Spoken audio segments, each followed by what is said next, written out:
Abandon the Post. 1 red, 2 mana for a sorcery. Up to 2 target creatures can't block this turn. Flashback 3 red. All right, you're gonna know when you want to want.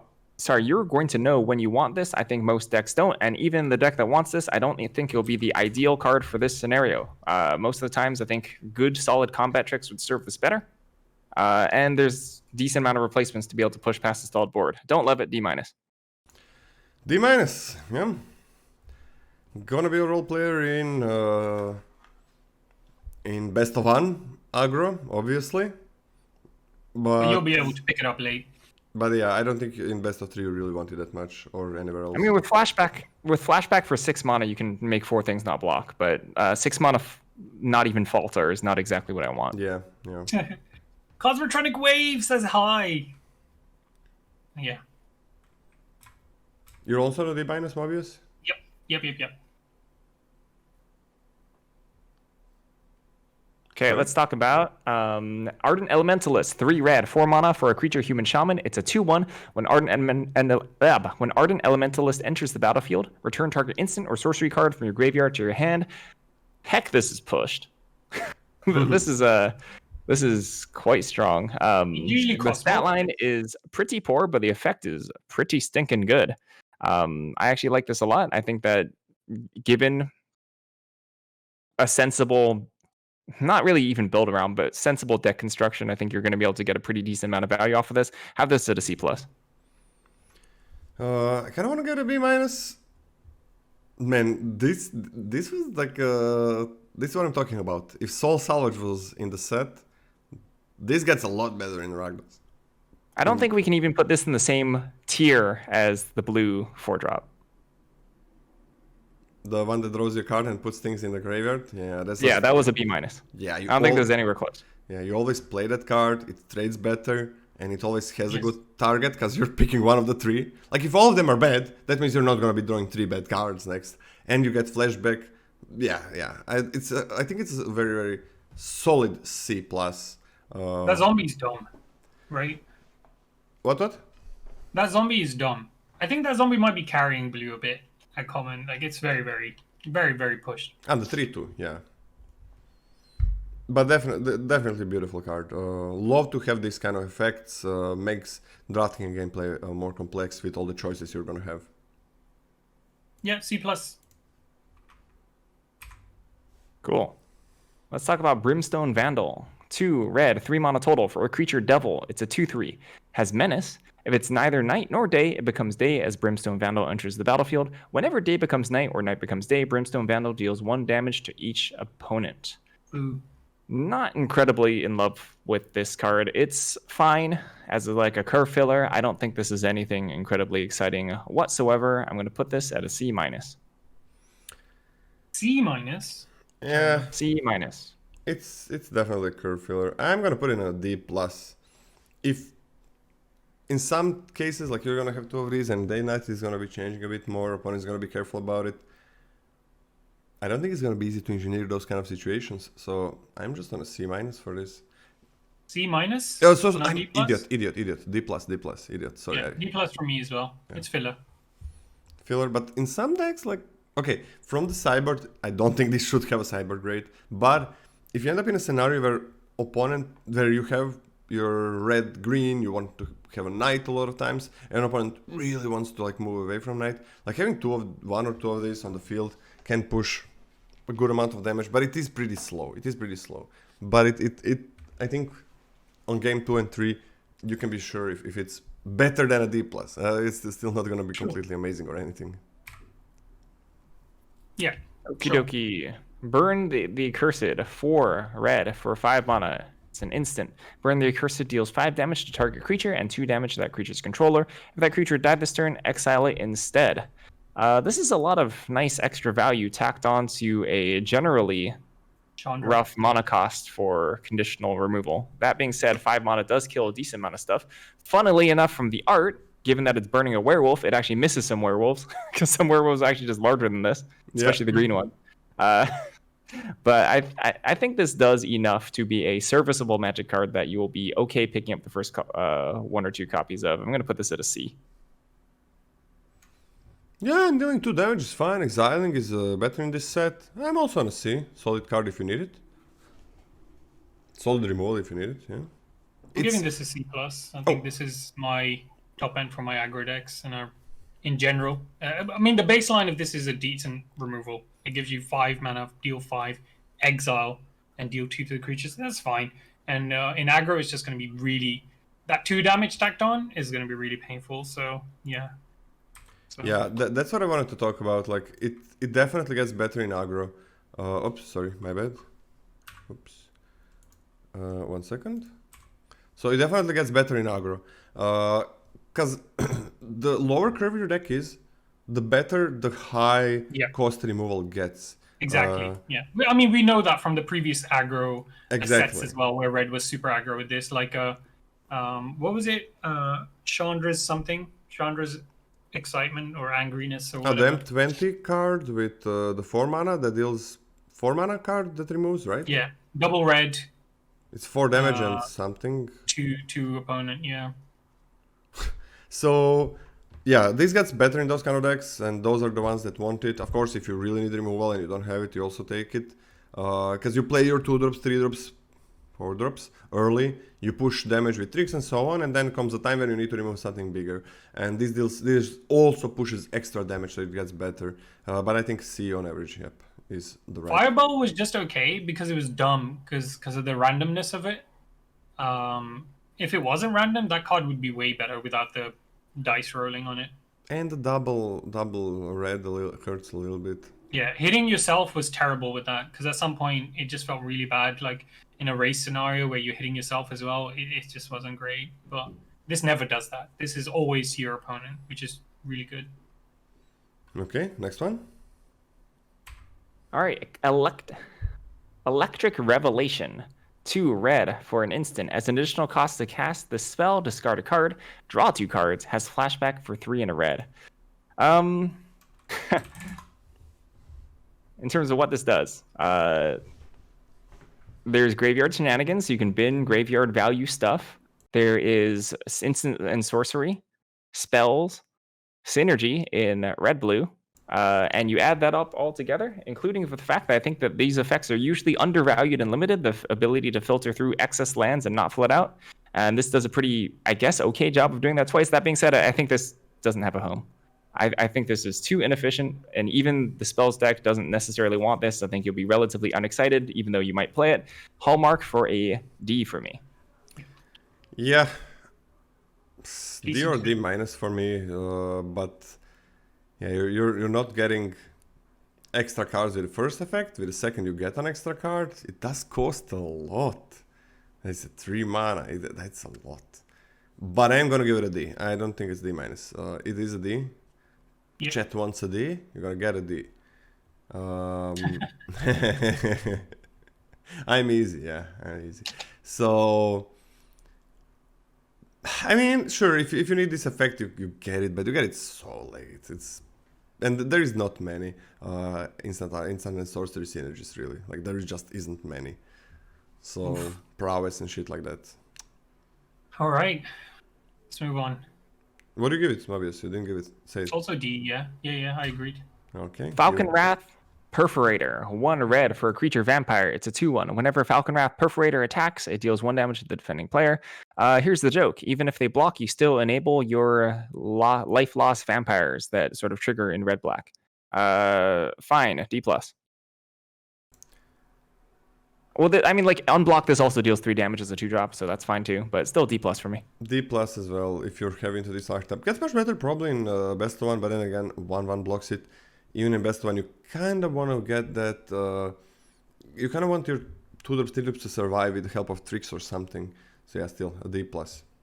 Yep. I mean, I'm higher on this than you guys. I think it's a decent 2-drop in this archetype, so C-. Pretty happy with these. Let's talk about Famished Foragers. 3 red for a 4 mana creature vampire. It's a 4/3 when Famished Foragers enters the battlefield. If an opponent lost life this turn, add red. 2 red, discard a card, and draw a card. So, If you're able to attack and deal damage and you have nothing else to cast for 3 CMC or less, you can actually just rummage immediately. Say you're flooded. If you go ahead and get damage and then just cast this, that's sort of like how the abilities line up on their own. The scariest thing with this, of course, is going to be attack on turn 4, drop this, drop a 3-drop. Sort of like Ardent Electromancer style. I think that's much, much, much worse on a 4-drop. I think it's much, much worse. I think it's worlds different. Having this on a conditional 4-drop than it was on Ardent Electromancer. Ardent Electromancer I thought was a highly desirable card, extremely good, but this card I think is much worse than that. In fact, I'm not even super huge on that, even though this has like a late game mono sink, you know? You stall out, you can go ahead and pitch extra lands in your aggressive deck and try to find like the extra thing that help you push you over the edge. Still don't love this. I'm going to put this at a D+. Oof. Oh, that's low. I mean, yeah, just putting like a 3-drop or a 2-drop after this, or a 4-drop that can loot later on, or loot when it comes to, in the battlefield if you want that. Oh, sorry, ramage when it comes to battlefield. I'm fine on a C- for this. Like, I'm okay with 4-mana Fortress. Usually I like 4-mana Fortress more than a 3-mana 3/2s. Yeah, I'm on a solid C-. I can see this card going up. Definitely goes up depending on what your deck is doing. Yeah, I'm fine with this card completely. I'm a little bit higher than both of you. I'm on a C for this. I think exactly for the reasons you said, Scotty. You can double spell, you can rummage. It's 4-mana 4/3 at base. Even if you don't do anything else, like that's the fail case of it. It's a C, solid C. It's a fine fail case, I think. I think I'm gonna move it to C soon, but yeah, C- for now. I'm sort of suffering from this because I really do think that you want to be relatively proactive, because I don't think the werewolf deck, like a werewolf red-green deck, doesn't necessarily want this. I think you want better mid-game top end. And I think that you actually sort of want things to finish the game off better than Famished Forgers does. So I don't think you have a whole lot of room for this, which is why I'm not super high on this period. Not in werewolves, but in Rakdos? No, in Rakdos, yes. I think you want a better top end than this, to sort of close out the game. Fair enough. Okay. And you don't want a whole lot of higher CMC stuff. Yep. All right. Festival Crasher, 1 red, creature devil. It's a 1/3. Whenever you cast an instant or sorcery spell, Festival Crasher gets +2/+0 until end of turn. I'm worried about blue-red. I'm worried about it. You shouldn't be. I think it's gonna be fine, but it's not gonna be instant and sorceries matters deck. Yeah, you're just gonna put like a normal curve together, sure, but like, I don't think these cards are particularly powerful. I'm mainly missing, what I'm missing from blue-red is like actual good cards, actual good instants and sorceries that proactively affect the board, like creatures, like token creatures, like that are not decayed. So I'm a little concerned. I don't love Festival Crasher. I'm gonna put this at a D, or yeah, I'll put it at a D+. Yeah, I think like both blue-red signpost uncommons are pretty trashy. I just don't think they're good. That's the first problem. Like, we have other signpost uncommons that are pretty damn good, but I think blue and red has enough cards that are just good on their own. You're not gonna be that happy that you don't have those signpost uncommons, which are gonna be going around. I don't think this is anything special though. It's not that easy to just play instant and sorceries. Doesn't have evasion. I'm starting as a high D+ though. Could go to C- at one point. Yeah. D+ seems fine for this. 2-drop, that's nothing great without like having a deck for it, basically. You don't pick this unless you're playing instant sorceries, or at least you're blue-red, right? You want to be blue-red if you're playing this, otherwise you're just sad with this 2-drop. Scotty, just to check, you think this card is as good as the previous 2 cards we looked at, the previous 2 vamps? Do I think it's as good? Yes. As good as what? The previous 2 vamps we just looked at. The 2-mana Falcon Wrath Perforated, 2-mana 2/1 deals 1 damage when you attack, and Famished Forages, obviously, that we just looked at. Yeah, I think they have slightly different homes. I think they play out slightly differently. I mean, I'm also kind of just low on the 4-drop. Maybe I'm too low on the 4-drop, but right now I don't love it. I think so. But again, that's the kind of thing where you could be right and it could just never have a home, or you could be wrong, and that's actually pretty utility and aggro, and sometimes you get the extra creature on board immediately. Yeah, I think that has enough going for it to be at least a C, but we'll see. I think this is gonna be probably fine in Other aggressive decks, you don't have to be blue with this, I think. I don't think it's going to be fine in other aggressive decks. I think it's going to be okay, and you're actually going to be loath. I'm going to be loath to play this instead of, for example, the 2/1 that actually deals the damage immediately when he attacks, because if I'm playing the aggro, especially Rakdos deck, I want damage, even if I get blocked. Okay, next one. Harvest Tide Infiltrator, 2 red, 3 mana for a creature human werewolf. It's a 3/2, a trample, daybound. On the backside, it's Harvest Tide Assailant, which is a werewolf 4/4 with trample and nightbound. All right, so in a werewolf deck, this is relatively unexciting. However, if you have some synergies with this, if you just want a creature type werewolf and if you just want a solid body, I don't think you can go too wrong with this buddy. I think overall this is like a C- for me.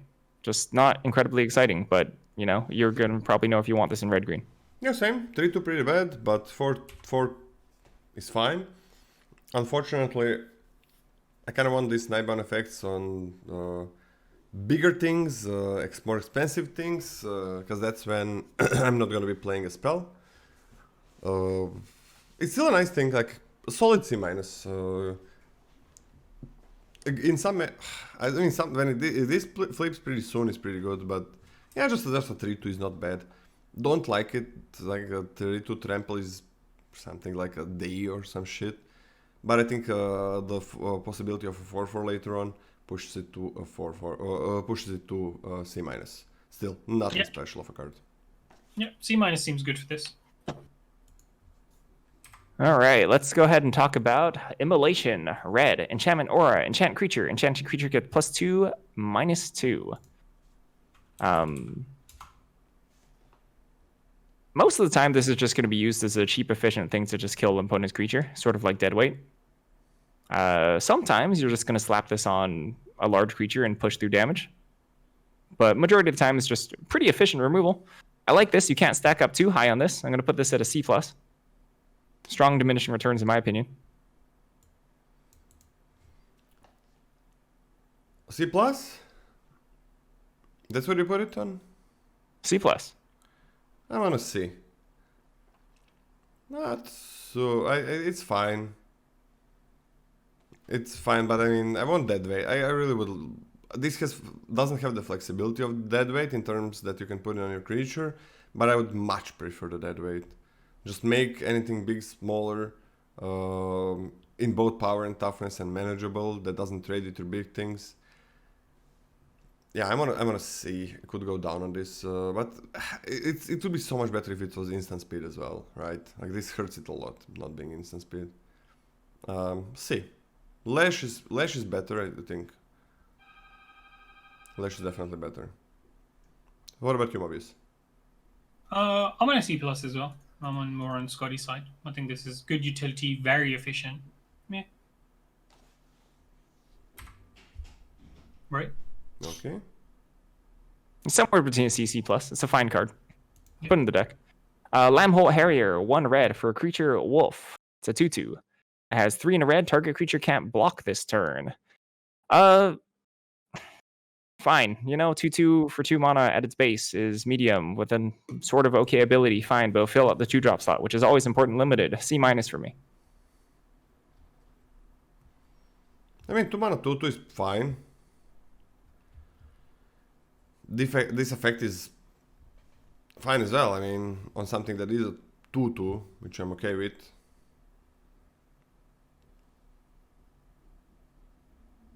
I'm gonna start as a C- as well, but I can see it going down. Because it is a lot of mana to use.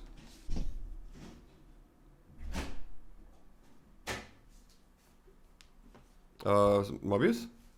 Just a C. I think it's 2/2 body with a relevant ability on it for late game. C. Okay. You both have C-. It really helps that it's gonna do something later on in the game.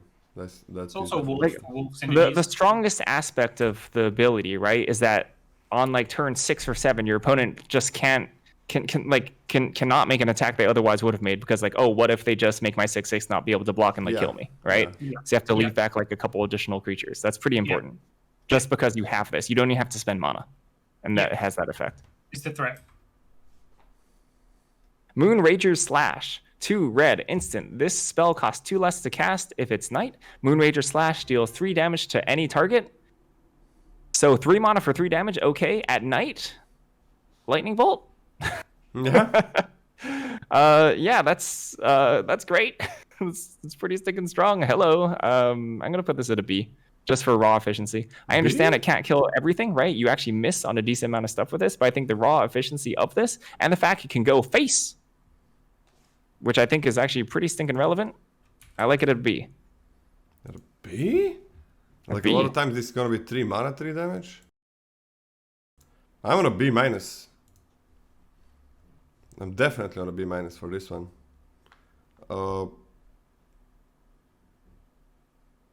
Yeah, I don't think this is Lightning Bolt is a B for me. I think this is quite a bit further away from the Lightning Bolt. So yeah, just a B minus. You're on a B as well, Mobieus? B minus seems fine. Okay.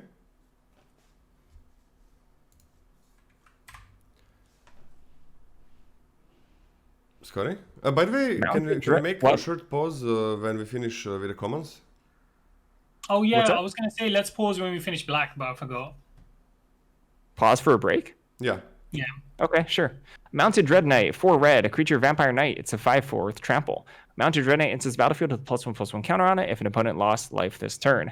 If you drop this on turn 5 without the opponent losing life this turn, that's acceptable. Yeah. that's an acceptable rate. A 6/5 for 5 mana if you've dealt damage to them. Trample. That's pretty stinking good. That's extremely strong. In terms of as far as 5 drops go, this is quite good. The thing is, Lola, you've been saying that there's not that many 5 drops in the set, but most of the 5 drops are pretty strong. They've been quite impactful. Yeah. Yes. Overall, so I like this. I like this at a I like this at a C+. This is just good stuff. Good common stuff. I think it's a bit too much for me to put it on a C+.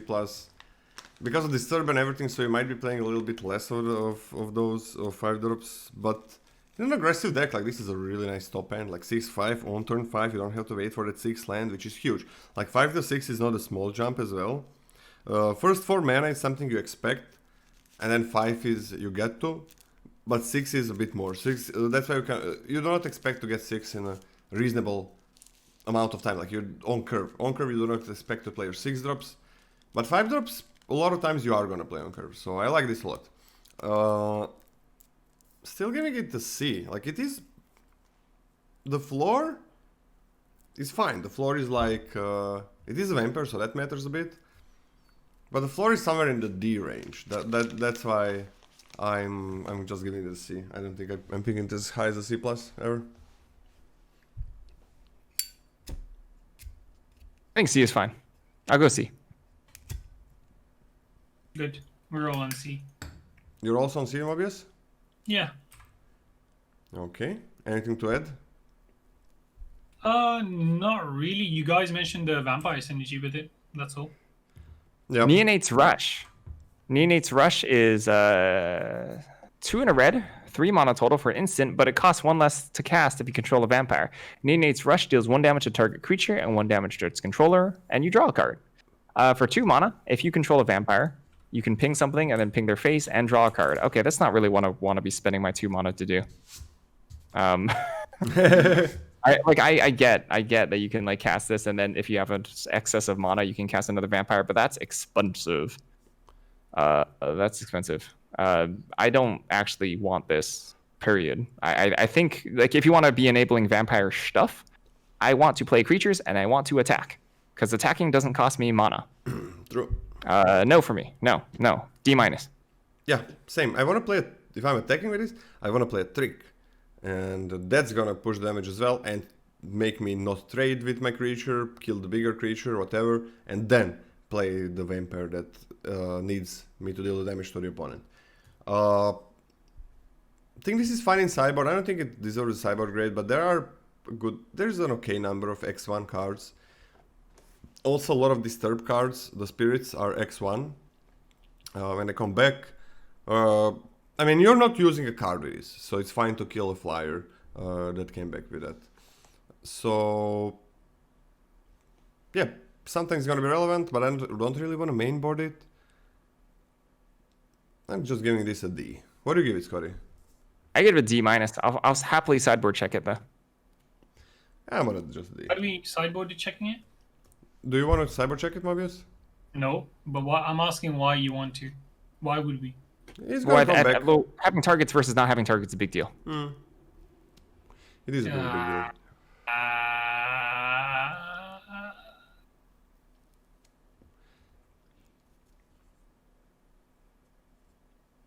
What? Are you gonna say something? You're keeping this funny, dumb face. Sure, you can give it a sideboard grade. I won't fight you on it. It's a D minus for me though. Okay, if you give it a cyber grade, I'm on a D minus as well. Okay. It's yeah. Oh, sorry. Did you even speak, Mobius? Are we moving on? Yeah. Pax Betrayal. I thought this was an uncommon. This is a common. Yeah. What do you mean there's no sack deck? What? Let's fight about this. 2 red, 3 mana for a sorcery. Gain control of target creature until end of turn. Untap that creature. It gains haste until end of turn. If you control a wolf or werewolf, scry 2. I don't care that there's no repeatable sack stuff. There's a high redundancy of sacrifice in black. There's a high redundancy of single sacrifice in black where I think this is just going to be a reasonable and desirable thing to do. I'm still going to give this a C minus, but this card is good. Okay. So on common, how do we sacrifice? At We common? use- There's like, at common, there's like 2 cheap things that I don't know the names of. Okay, Eaten Alive, the card Definitely that, the Spark Harvest. yeah, Spark Harvest. Yeah. That's good. So that's great to use with this. For 6 mana, there's the 1-drop, which Yes. is okay. The Awakener, which is fine. Yeah, The Awakener, which is fine. and that's right? it. I mean, the uncommons do add up. There's a pretty reasonable amount of uncommons that will add up, and I don't think splashing this or like splashing the uncommons will be that difficult nor bad. Yeah, on uncommon. Yeah, The Remember- 5-drop is remember- not. You're right. The 5-drop is not good with this. The move face worth splashing. But It's- what do it's you have? tough to What do you splash have on the 2-drop. uncommon? Like One card. I have a bad memory. Putting me on the spot. Let's go look. There is nothing. Really? There is nothing. There is a blue, black uncommon. That can work. It has flashback. That can work. And there is a white, black uncommon, and 2 white, black uncommons, right? So, if you're playing red X, you're not really gaining anything for this, like except those 2 black commons, which is fine. You're right. It's only 2 black commons. You're right. Which is a lot, actually. Which is still enough. The thing is that those are not repeatable sec effects, right? So you gotta Yeah. wait for this card, or it's gonna be kind of useless. That's still on average. If you are the black, if you're like pretty open in black, you're probably going to end up with 3. Yeah, it's okay, but I Which is really okay. like. I think what pushes this card, I think it's fine, but what usually pushes it, this effect, threat and effects, above what you're getting, above like the average set where it's kind of bad, is the repeatable sec effects, right? Because you don't have to wait for this card, and then if you have to use it for something else, those sec effects, then this card can come to your hand and just be still for 1 turn, and that's it. I think I'm agreeing with your conclusion, but I personally sacrificed more stuff Yeah, to Price of Loyalty than I did to Sepulchral Ghoul. Or sorry, more stuff to Deadly Dispute, Deadly Dispute, as the okay. one-time sack outlet. So like I think that you're right. The high density isn't there like I said it was, but I don't think it's because of the repeatables. Oh, is that? Yeah, okay. Mobius is gone. Oh, what happened to Mobieus? I don't know. Mobius died. Okay. Well, rip. What grade are you giving it in the end? I'll give it a D+. Yeah, I'm also on a D+. Just wanted to mention everything because it's very, very important how you grade this. Like, for cards like this, and there's a lot of those in Innistrad, very synergistic set. Like the environment you have it in, the other cards are extremely important. So, but yeah, I'm okay for a solid D+ for this. How many sack outlets were there in AFR? I mean, there was a ghoul that was easy. There was a merchant. Yep, that's one common. Like Deadly ghoul. Dispute, that's two commons. So ghoul repeatable. Yep. Dispute not repeatable. There were uncommons on the merchant, the 5-drop that The merchant, yeah. repeatable. 5-drop was pretty bad, yeah. Right, that's pretty big that they are repeatable. That you play Sure. them, you play with them however you want, and then if they're on the field, they are repeatable. If ghoul, you have 3 ghouls, and they stay on board. You don't have to keep them in your hand. Is a pretty big deal.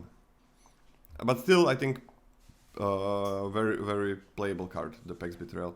Not as good as it was in FR, I think. Which is good, because I don't want to play the same stinking play patterns over again. It's true, and not even close as being good as it was in Ikoria. I think we can all agree on that. Like that was. Courier is busted, yes. Yeah. Okay, we're both on D+. Let's get to the next one. Finish the comments when Mobieus comes back. He's gonna give us his grades, right? Raise the Effigy. Red. Instant. Choose one. Destroy target artifact or target attacking creature gets +2/+2 until end of turn. +2/+2 on an attacking creature only with no evasion, like Trample, like Run Amok, is not very good. The artifact clause is not very strong. I don't like this as a combat trick whatsoever. I'm going to put this at a D-. I would rather look elsewhere to push through damage in my aggressive decks. I'm on a D, yeah, I'm not super happy with it, but it's nice to have this effect. There are some artifacts you want to kill, but not that many, really not that many. I'm on a D, but yeah, you want a better trick than this one. Next one. Let's talk about Stolen Vitality. 1 red for instant. Target creature gets +3/+1 until end of turn. If it's your turn, that creature gains trample until end of turn. Otherwise, it gains first strike until end of turn. Little awkward. So here's the deal, right? Having your creatures survive by pumping toughness on attacking is important, is quite strong. Yeah. With the before referenced Run Amok, I think that's what makes Run Amok good. Casting this on your defense is awkward. Casting combat tricks first into your opponent's attacks is always awkward, right? Because that's always a sort of a risky move. Overall, I think this is kind of nice in terms of its flexibility, but I don't particularly love either half, but I do think that the flexibility does add up to a D+ for me. Yeah, the part where you're... I don't think this is good flexibility. I kind of want to have only one effect and choose what it's going to be. And it would be I think first. Run Amok is better. What? Well, Run Amok, straight up Run Amok would be better. Yeah. And if I have this card, I don't think this is flexibility at all. I think this is the opposite of flexibility, where you put it in your deck and you rarely want a card that gives +3/+1 trample on your turn, and that's how you are using your tricks. You want to use your tricks on your turn, especially if they're targeting your creatures, because it's always dangerous to use. A lot of times it's very dangerous to use the tricks on the defense. They open you up for an easy 2-for-1 or even worse. So that's kind of problematic.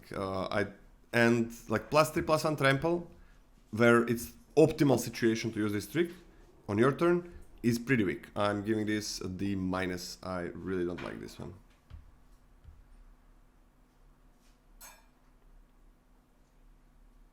What do you give it, Scotty? A D+, but I'll go down to D. I actually hate. I don't like this card either. Mobieus? Yeah, D seems good. What did you guys give the previous cards?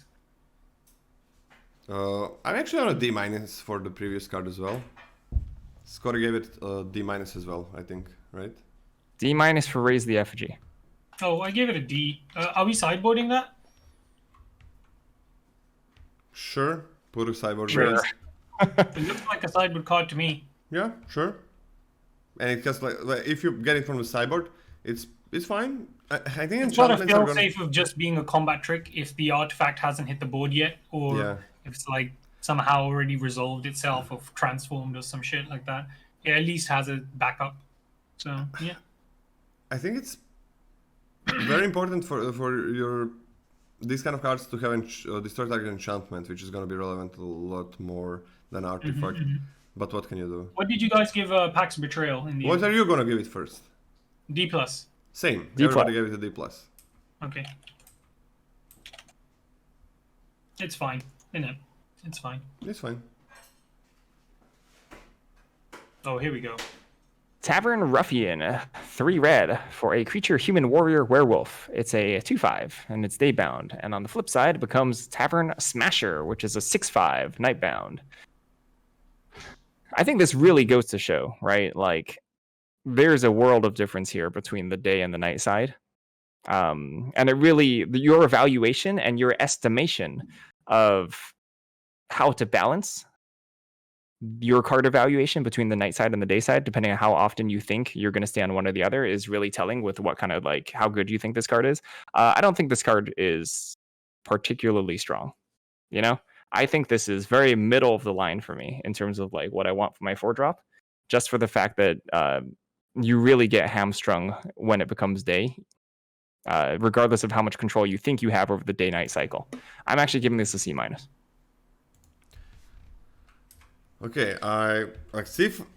Like this is something I want my werewolves to become, like a 6/5. A 2/5 can block and so on, and then like a 4-drop that's gonna become similar to a 6-drop is pretty damn good. I'm gonna start this as a C+, but it could go down to a C. I can see that. I'm gonna be a coward and be in the middle at a C. I think it's a fine card. It's a common to have in your red-green werewolf deck. It's just gonna be there I don't even care about being to take green. the additional benefit of the rest of your werewolf synergies. No, just nightbound synergies, whatever. I don't care about being green. Like a lot of times, like in my defensive decks, red, whatever, if they're gonna be a little bit more defensive, have some card value, like this is gonna be a really good blocker, and then at one point it's gonna become pretty damn huge. Let's have a little talk about, let's have a little boomer talk, a little bit of a boomer talk about how old werewolf mechanic stacks up against the new one. I think it's easier to maintain the cycle that you want with the new version of day night.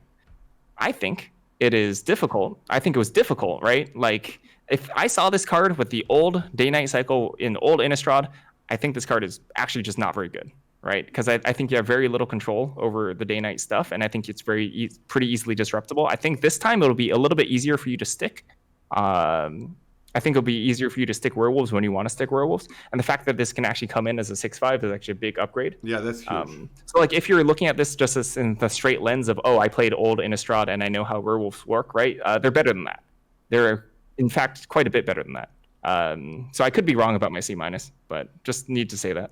Yeah, it's definitely like the huge thing is, the biggest thing I think is, by far, that, okay, let me just, for people that are joining us, okay, when you play a daybound creature or any creature that triggers day, the day-night cycle begins. The day and night cares only about the active player, so it cares about what you do on your turn. If it's day and you play nothing on your turn, no spells, if you cast no spells on your turn, you can play lands, it becomes night on the next upkeep, so opponent's turn. And the same applies for them. While it's night, if you or your opponent play cast 2 or more spells, but it has to be your turn, then it becomes day next turn. Depending if it's day or night, creatures are going to be daybound or nightbound when they enter the battlefield, or they're going to just transform into their daybound or nightbound counterparts. Okay, big deal, yes, creatures can enter as nightbound, you don't have to do it all over again. That's a huge deal. But I think it's not that hard, like before, in previous Innistrad. Let's say you play nothing, right? And then your opponent can play something on your turn. To mess with that, but they also had to play something on their turn, right? To not trigger the night. So it's not that easy. Like play something on your turn and play something on their turn. It's also not easy. Like at one point, it's gonna be pretty easy to maintain the night, and that point is gonna come in almost every limited game. So yeah, I'm pretty happy with C+ on this. I think still you need to have these werewolves need to have either a good front side or a pretty good backside for the late game, because you don't want to be casting nothing And especially if your opponent is going to cast 2 things in the mid game, that's going to lose you the game a lot of times. Do you have know what? something to... Oh, sorry. I'll go to C. I think I'm a bit low. Okay. Yeah, fair enough. And like I said, it'll be as like a staple in your. I know Lola's gonna contradict me as soon as I finish my statement as usual, but like yeah, I think it'll be staple in like a red green deck because it's a common and it'll smash. So that's the kind of thing you want for. Okay. I don't know why. I still don't know why you care about being in werewolf colors for this kind of card. I like to point out where they're best at. But why? Why do you care about it? Why do you care about being in I know what... I don't know. It'll forever be a mystery why I care about why a card is best in its archetype. Mobieus, come on. Don't be like that. What the fuck is that? Just tell me. The question that I'm asking is not making fun of you or anything. The question is... I feel like I'm being made fun of. I don't know why you're feeling like that, but I'm not making fun of you. I'm legitimately asking a question because I don't understand why this card. Like, if I disagree with something that you're saying, then I mean, why that doesn't have to be you being bad or me being bad. Like, it's normal. No, there are no two The drafters. answer to that, if I'm answering in detail, I'm gonna have to pull up Scryfall and then search werewolf, and then look at the amount of synergy, and then be able to quantify why. You know what I mean? So wait, just wait. So there are no 2 drafters that are gonna be agreeing with on everything. That just doesn't exist on Magic on every single thing. This would make this pretty boring. Why would we even have 3 of us here as well? Mobius, can I take this? But yeah, the question that I'm trying to ask is, like, you're usually more articulate than me. So. Why is this card better when you are playing white green than if you're playing just any red X? Why is it that much better? Because I don't understand. Like, you are going to be switching more of your cards. That makes sense, but I don't think that makes it much better because there is not, from what I saw, a lot of support that makes wolves and werewolves better. Like in that set, in that. Hey, Lola. Yeah. Lola, I agree with everything that you said. That's all factually correct. There is a new player tuning into your stream for a relative first time, not super familiar with Magic nor the game. Mobius mentions, "Hey, Tavern Ruffian is red-green. That's the color that cares about werewolves." Sure, now that person knows. Their life is better. Wonderful, and we move on. No, but that's what? I didn't even talk anything about that. What you said. Yep, that's Mobius's mention of that. I just mentioned it on the site. That person. Oh, but wait, didn't you say this card is better in wolves and in red green?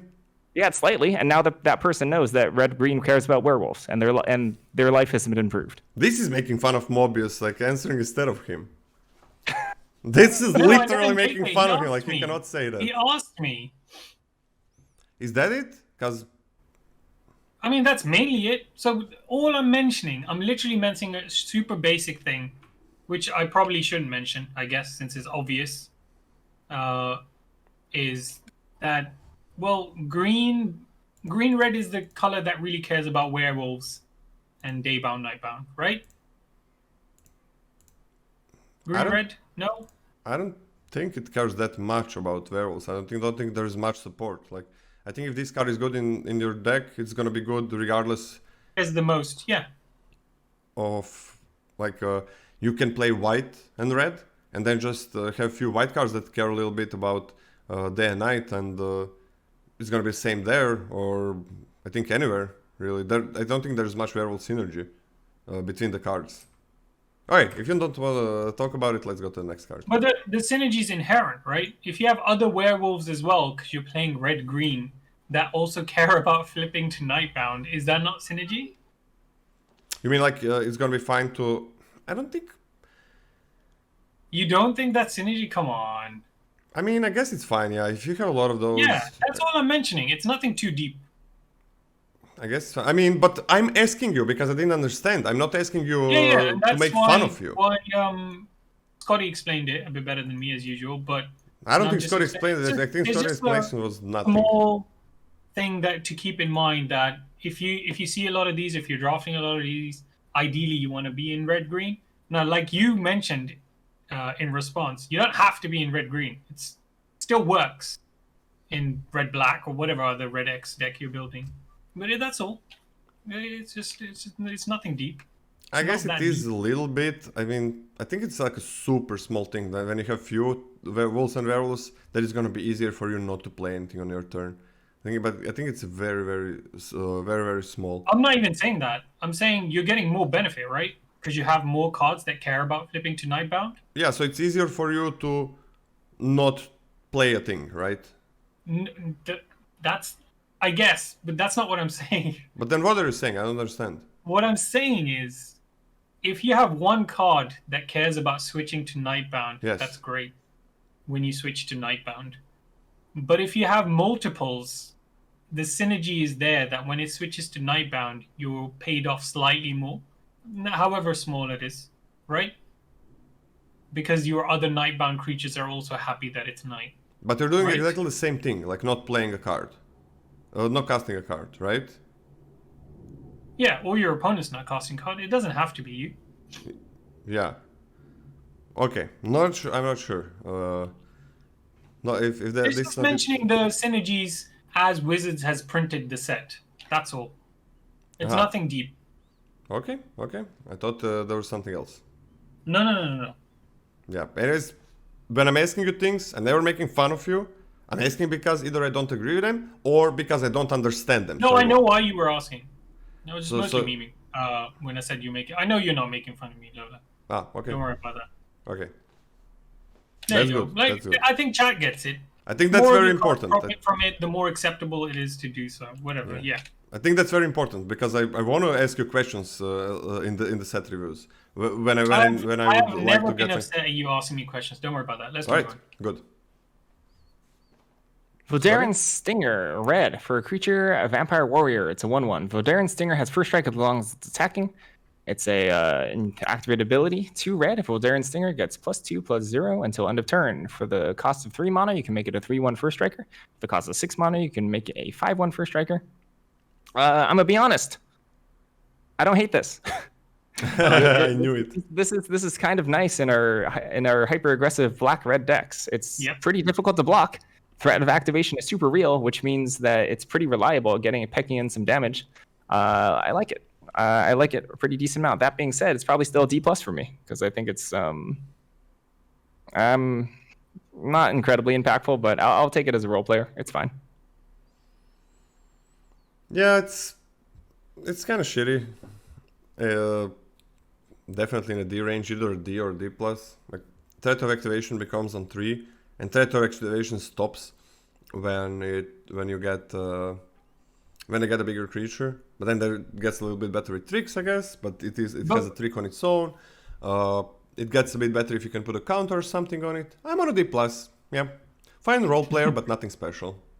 Slightly worse, but also slightly better. Yeah, so I think Threat of Activation is really good for this card, right? Yeah. Because it synergizes with the fact that you want to deal damage to your opponent and then play your 3-drop or whatever after this to take advantage of the fact you've actually done damage to your opponent. So either you're draining them for 2 or you're putting a counter on something, one of your vamps, like the other 2 commons we've seen, right? So it's actually it's like a pop, but it's better because you can activate it more than once. Pop could only do it one time, yeah, HT.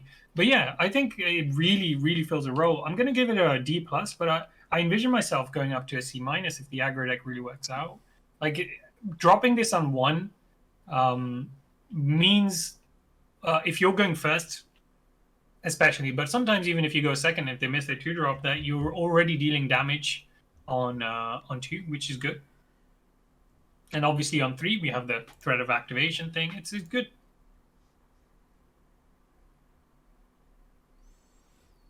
Yep. Okay, I mean, I want to respond to somebody in chat. So Ignis says, not too sure about the whole day-bound, night-bound debate. Best scenario is turn 4. You pay 4 mana for a 2/5. Then you are hoping on your opponent's turn 4. He costs nothing. No. They can cost 1 thing and it will not turn to day. Yeah. If they cost 2 things, that's when it turns to day. And it turns nightbound. And you mean if they cost nothing, it turns nightbound? No. And you get your 6/5 on your turn 5. If he costs something, are we playing the waiting game? No. At one point, if your opponent refuses to not cast cards, or they're always able to cast cards, and you are able to cast cards, but if you have an instant or something, like the 5 mana deal 5, you want to cast that on your opponents, not on your turn. You want to hold it up. Whereas sometimes you would have done that anyway. But on turn 4, if you've cast your... What I'm saying specifically, Ignis, in this scenario is... I'm not debating on when you should not be casting something when you're trying to flip to Nightbound. What I'm saying is, if you're red-green, the fact that when you do turn it to Nightbound will be better if you're in red-green, because you'll have, ideally, more permanents that care about Nightbound. That's what I'm saying. Because you're in red-green, inherently, those two colors have a lot of werewolves that care about its flipping to Nightbound. So whether or not you switch to Nightbound because you play a 4-drop and then next turn you hold up your instant deal 5 for 5, right?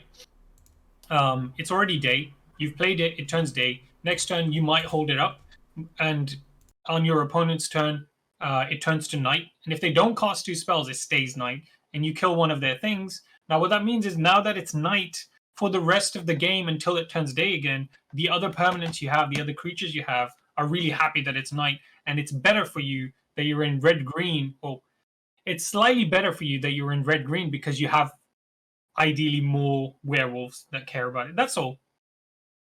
Whereas if you were in red-black, say, you might have slightly less. You might have 1 or 2 less werewolves. That's yeah, all. I agree with That's that. all I'm pointing out. So if you're in red-green, the benefit of you doing that play pattern for that turn is probably higher. Yeah, because there's like a real risk when you don't play anything. The earlier the turn it is, of course. When you don't, you're always going to be drawing cards, right? So if you don't play anything and you can play something, it is going to be a risk. Unless you have an instant speed card that you can play on opponent's turn or flash, that opponent is going to play 2 things. Yeah, but if you have like few of these werewolves that get a lot stronger, that means that like the risk versus the reward is fine. Because even if you do it next turn again, not play anything, like you're still gonna have this huge board that shouldn't be that big for its cost. So like it's gonna be a lot about weighing in like what's the risk, what's the reward, and what colors is opponent playing, how easy for them it is to play 2 things. So yeah, it's gonna be very interesting. Yeah. This card, by the way, this Stinger is going to be definitely better in best of 1. Yes, 100%. 100%. Yeah, but I've given it a D plus tentatively, thinking about putting it up to C minus after we see how good the Rakdos archetype is really. It could be a role play, or it could not be. We might find out that playing the 1-drop often doesn't do anything, and it gets cucked immediately or whatever, and then it's not as useful as it looks. Also, the art is fierce. This vampire is ready to kill some people. Cathartic Pyre for 1 and a red. Choose 1. It deals 3 damage to target creature or planeswalker. Instant speed. Or discard up to 2 cards and draw that many cards. Oh, music off, my bad. So 90+% of the time, this is gonna be 3 damage to target creature or planeswalker for 2 mana, which is pretty damn good. Sorry, creature. But sometimes it's gonna give you negative card advantage, but let's say late game, okay, situations happen, like you don't have any good target for 3 damage, and you have like 2 lands that you really don't need, or a flashback card that you don't need to play, and something else, and a land, and something like that. So it's really nice to have this, this flexibility, even though most of the time it's just a removal. But really nice to have flexibility, especially on the removal spell, that doesn't is not like no questions asked removal. It's conditional, right? So still, just the first part is B minus. With the second part, still a high B minus, I think. But just a better card. Did you say B minus? Yes. Okay. B minus. Oh, is me next? Yeah, B minus seems right. B minus. Yeah. Next one.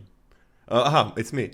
Fangblade Brigand. For 3 and a red, it's a 3/4 human werewolf that has daybound as always, and an activated ability for 1 and a red. Fangblade Brigand gets +1/+1 and gains first strike until end of turn. Okay, the Nightbound side is a 4/5 instead of a 3/4, which is pretty big upgrade. Fang Blade Eviscerator gets +1/+0, and first strike, same ability, but it has another ability, activated ability for 4 mana and a red, that's 5 total. Creatures you control get +2/+0 until end of turn. Wow, this, yeah, nice. Okay, 4 mana 3/4 is fine. If it can gain first strike and be like a 4/4 or 5/4 if you have more mana, that's a pretty good effect on its own, like, not bad. But the possibility of turning into a Nightbound card that can be first strike, 5/5 first strike, which is a nightmare to deal with, that can buff your whole board. If you got, maybe you're black, maybe you're blue that got decayed zombies, maybe you're white and you got the one on humans. Green has also some possibility of going a little bit wider. Yeah, I mean, +2/+0 as well as this effect. And nice stats. This is beautiful. I don't think I can give this a C grading. I'm giving this a pretty high B-. I love this card. I think for this card, you're probably going to want to be in red-green. For the synergies. But seriously, no. I think, funnily enough, for this one, you actually want to be a different color than green. Because, like Lola said, white, blue, they're better at going wide, I feel. And black. Blue temporarily, and white just, yeah. So, yeah, it's weird, but it has a home in every color combination. And, yeah, it's pretty good. Pretty good, B-. Alright, I'm a hot B for this. This is a nightmare. I'm taking this over the common removal. I'm taking this over Cathartic Pyre. This card, you can't really attack into this. You can't really block this. Huge house on the board. Threat of activation is real nice. Incredible threat. Oh, B? Okay. B. That's fair. That's fair. Man, I'm on a B as well. Like, on its own, it's a house, but like enabling your go wide, like this is the true enabler of go wide. This is what's gonna make your zombie attack crazy. Like if you have like 3 zombies, if those zombies are 4/2s, now that's a problem. Now I'm on a B as well. I think I could go down to B-, but I'm actually leaning more to a B. Sorry, okay. Mob. Okay. Anything else from you to add to this card, guys? Nope. All right. We got a Flame Channeler for 1 and a red. It's a 2/2 that says when a spell you control deals damage, transform this card. Oops. And you transform it into Embodiment of Flame. That's a 3/3, and that says whenever a spell you control deals damage, put a flame counter on Embodiment of Flame. For 1 mana, and remove a flame counter from Embodiment of Flame. Exile the top card of your library. You may play that card this turn. Okay, this is a lot of hoops to jump through. A lot. But the floor is pretty good. Like a 2/2 for 2 is normal, and just 1 spell that deals damage makes it a 3/3. And if you can get an extra card with it, that's really good. It's still a 2-drop. If you can get 2 cards, that's, I don't know how many times you're gonna get 2 cards. Yeah, that's... That's what? Yeah, you need to work a lot to do all of this, but I'm still on a C+. I think this card is pretty solid. Just making it a 3/3 is fine in my books. Yeah, I mean, I don't know how many hoops you're looking at, but the main hoop is deal damage 1 time with an instant or sorcery, and then you have a 3/3 for 2. Yeah. I think I'm happy to leave it at that, at a C+. Yeah, that's enough, right? That's enough. Yeah.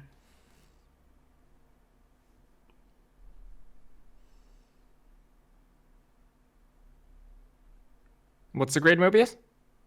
C+. I have a feeling Yeah, I'll you're go going C+. to minus. No?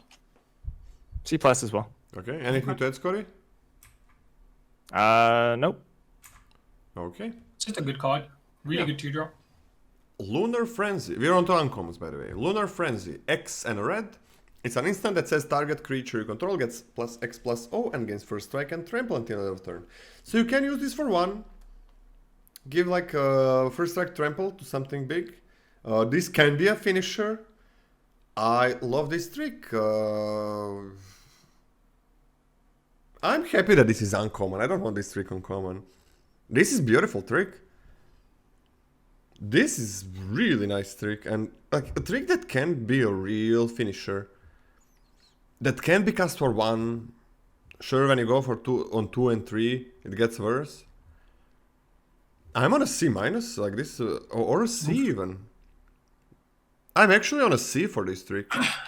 Maybe on C plus. No, I'm on a C for this trick. It's really good trick. I'm gonna start this off on a B minus, and I'll see if Scotty sticks or raises. Or Nah, Team Lola. See, really good for its cost. There's going to be some cases where you can only afford to cast this for like 3 mana or 2 mana. You're not going to be super happy. Ideal scenario, you curve out, and then on like your turn 5, you can slam dunk this for all 5 of your mana, push past your opponent's like supposedly secure blocker, and that's really, really strong. But cheaper than that, like if you're casting this for X equals 0, 1, or 2, it's actually not that impressive. But it's okay, and the flexibility to do so is nice. So, and C is a very high grade for tricks for most. It's a high-end combat trick. You guys are sleeping on this card. The ceiling for finish this? So many games with this card. You know what's the ceiling for this? It's playing Yeah, Boros and getting Coven and giving something double strike and then just destroying the game with this. That's the ceiling. But yeah. Okay, we got Obsessive Astronomer for 1 and a red. It's a 2/2 that says if it becomes day, if it's the day and night cycle okay, fuck this, man. If it's neither day or night, it becomes day as this card enters the battlefield. No way to shorten that I cannot find a way how to make that shorter. Whenever day becomes night or night becomes day, discard up to 2 cards, then draw that many cards. Yeah, that's a fine 2-drop. 2 cards is a lot, not really looting for you.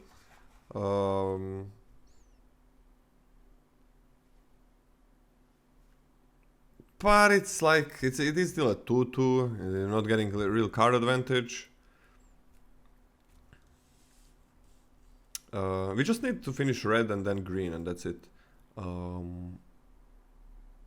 Is this a C minus even? I'm gonna put this at a D plus. I'm not a big fan of this card. D plus. Yeah, D plus seems good. I'll believe a little bit harder in terms of like being able to loot 1 card in the later game is kind of cool by me for my 2-drop. I'll go C minus.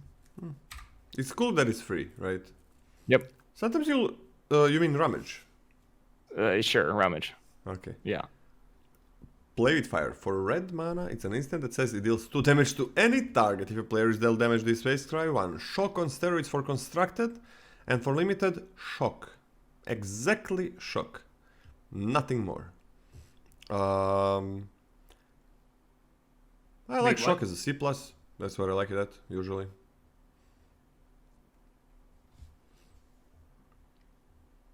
Why are you saying exactly shock? Because you're never sending this face unless it's winning you the game? Is that what you're saying? Yes.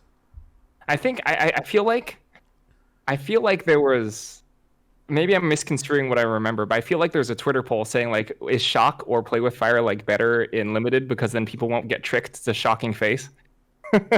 Oh, that's nice. Yeah. Nice. Okay, yeah. I don't remember. That's pretty funny. Yeah, I don't remember if that's exactly what the poll was, but it's pretty close to shock. Yeah.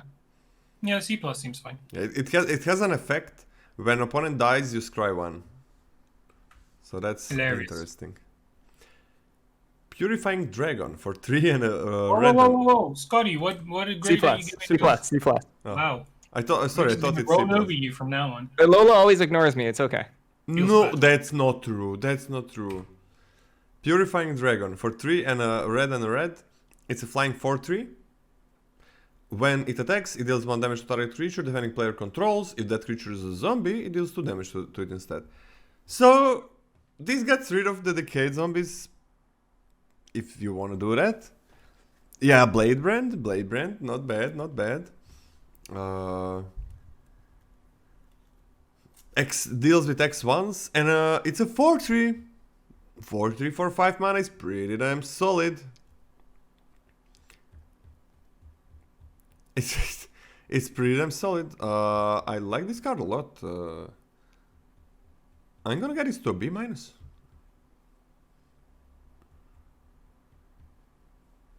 B minus, huh? Yeah.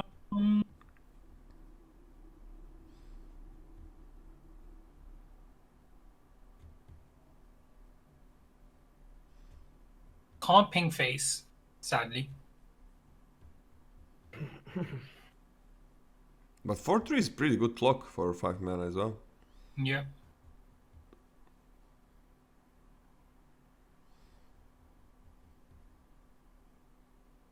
Yeah, B minus is fine. On to the next card. I'll be a hater. C plus.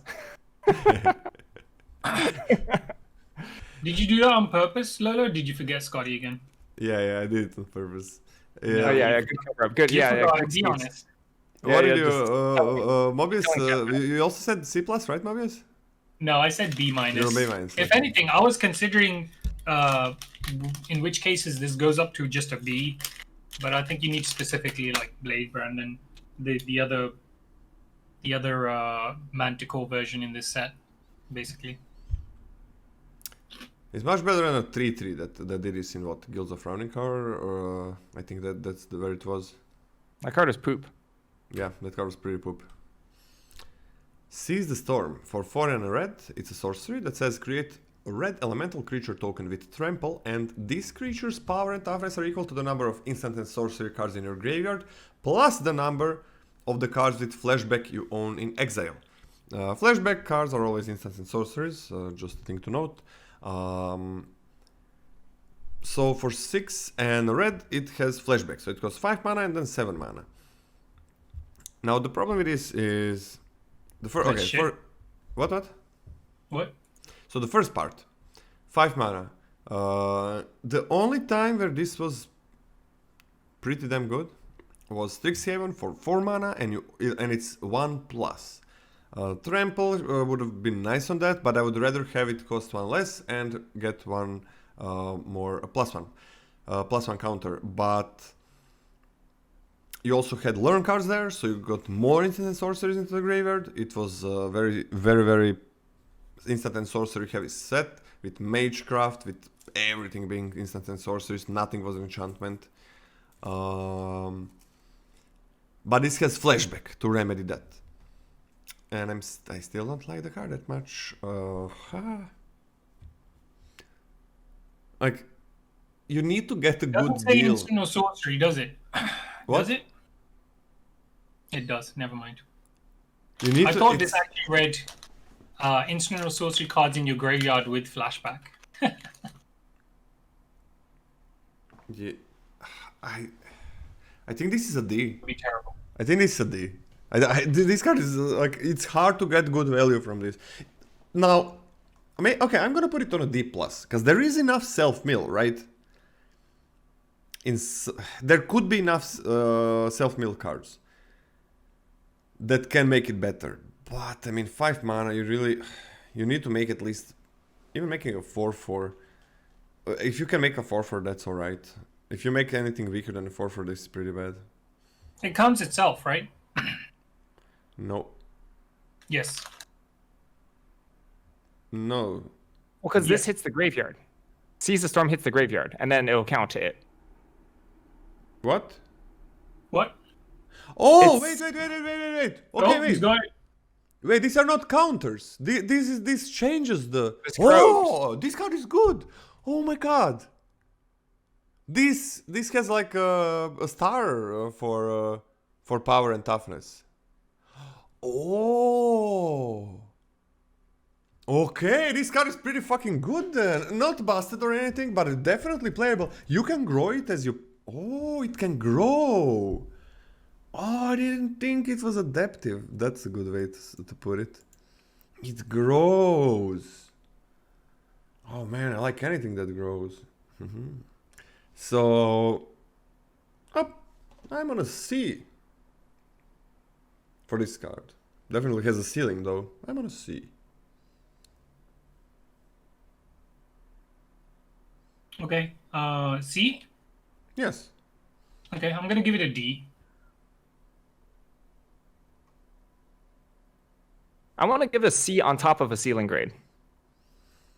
Wait, what? You want I want to give ceiling it a grade? C. I think I want to take this at a C rate. Like, I want to speculate on this at a C level. And I also think that if you get there, the power level of the card is like a B minus. Yes, I would really like to give this a ceiling grade as well. You guys want to give it a ceiling of B minus? Yes, B minus. self-meal, Yeah. self-meal exists. Instant sorceries are there. Fair enough. Okay, Spell Rune Painter. For 2 and a red, it's a 2/3, human werewolf.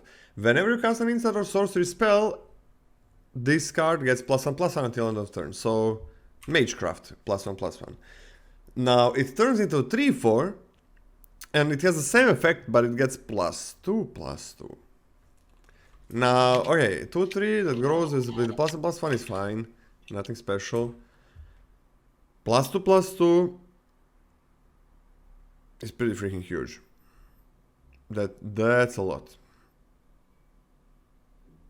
And it's a 3/4, fine stats. I'm just giving this still a C+. Needs some support. I'm on a C+ for this. But +2/+2 is a lot. With tricks it gets even better. This could go to a B-. I'm not sure if it is a B-. Starting as a C+. What about you, Mobius?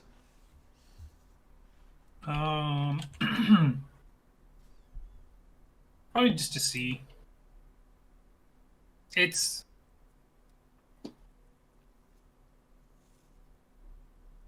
unless it's already night, you need to cast instants and sorceries on your opponent's turn, wait a turn.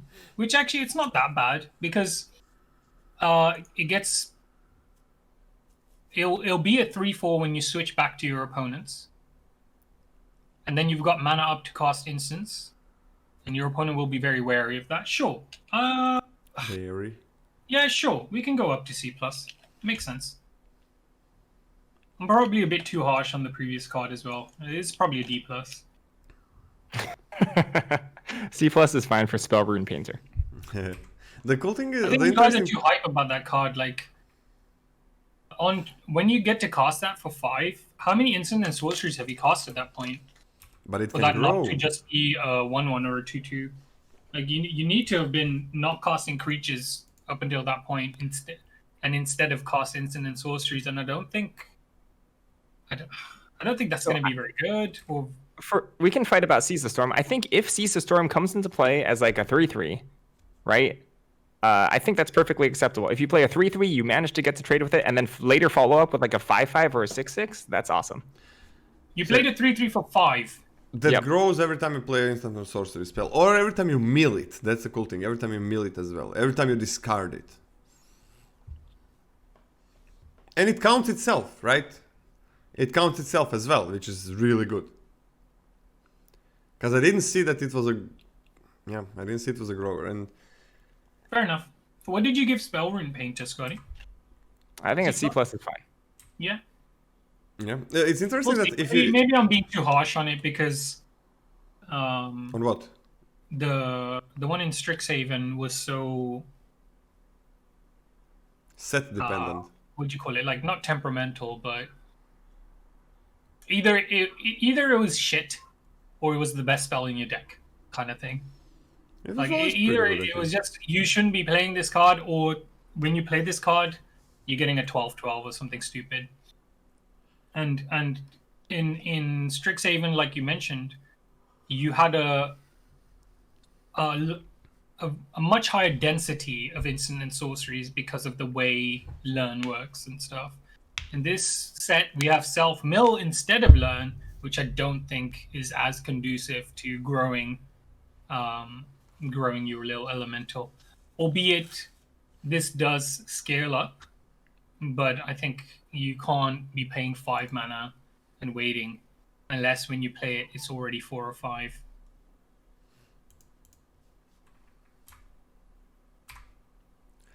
The interesting thing about...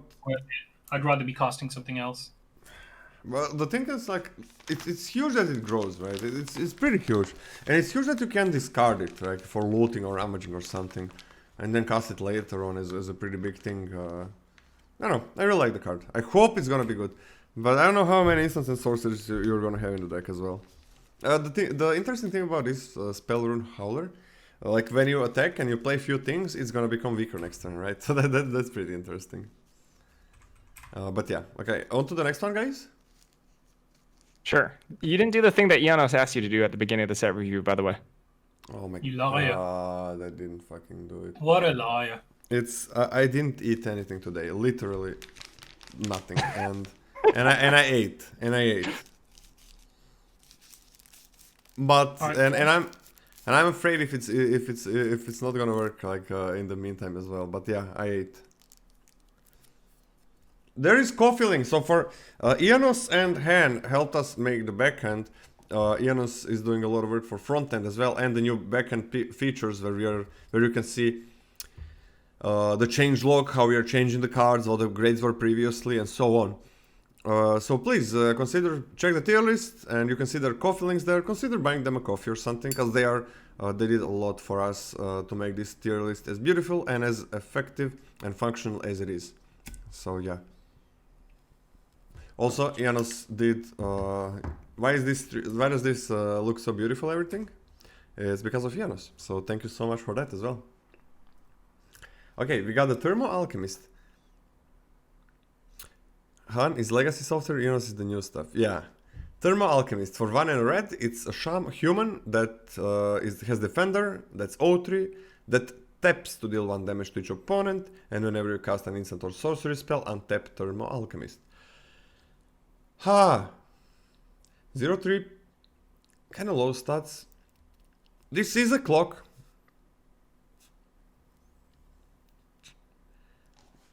This is a clock. How good is it gonna be in this set? It's a clock and it's gonna deal at least 1 damage every turn. Can deal more.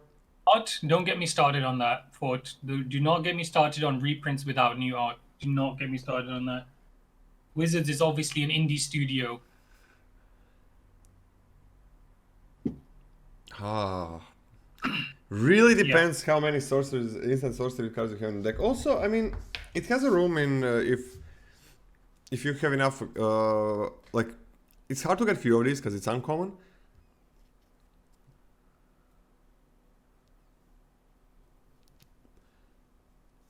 So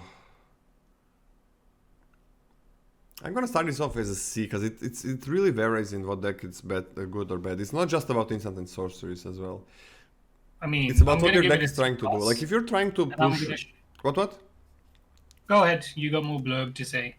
If you're running the vampires that need to activate something, this is kind of premium card, right? It's good in spells. It's good in spell decks. But sometimes you just want an attacker. I mean, but it is pretty good. I can give it a C+. I'm okay with this card.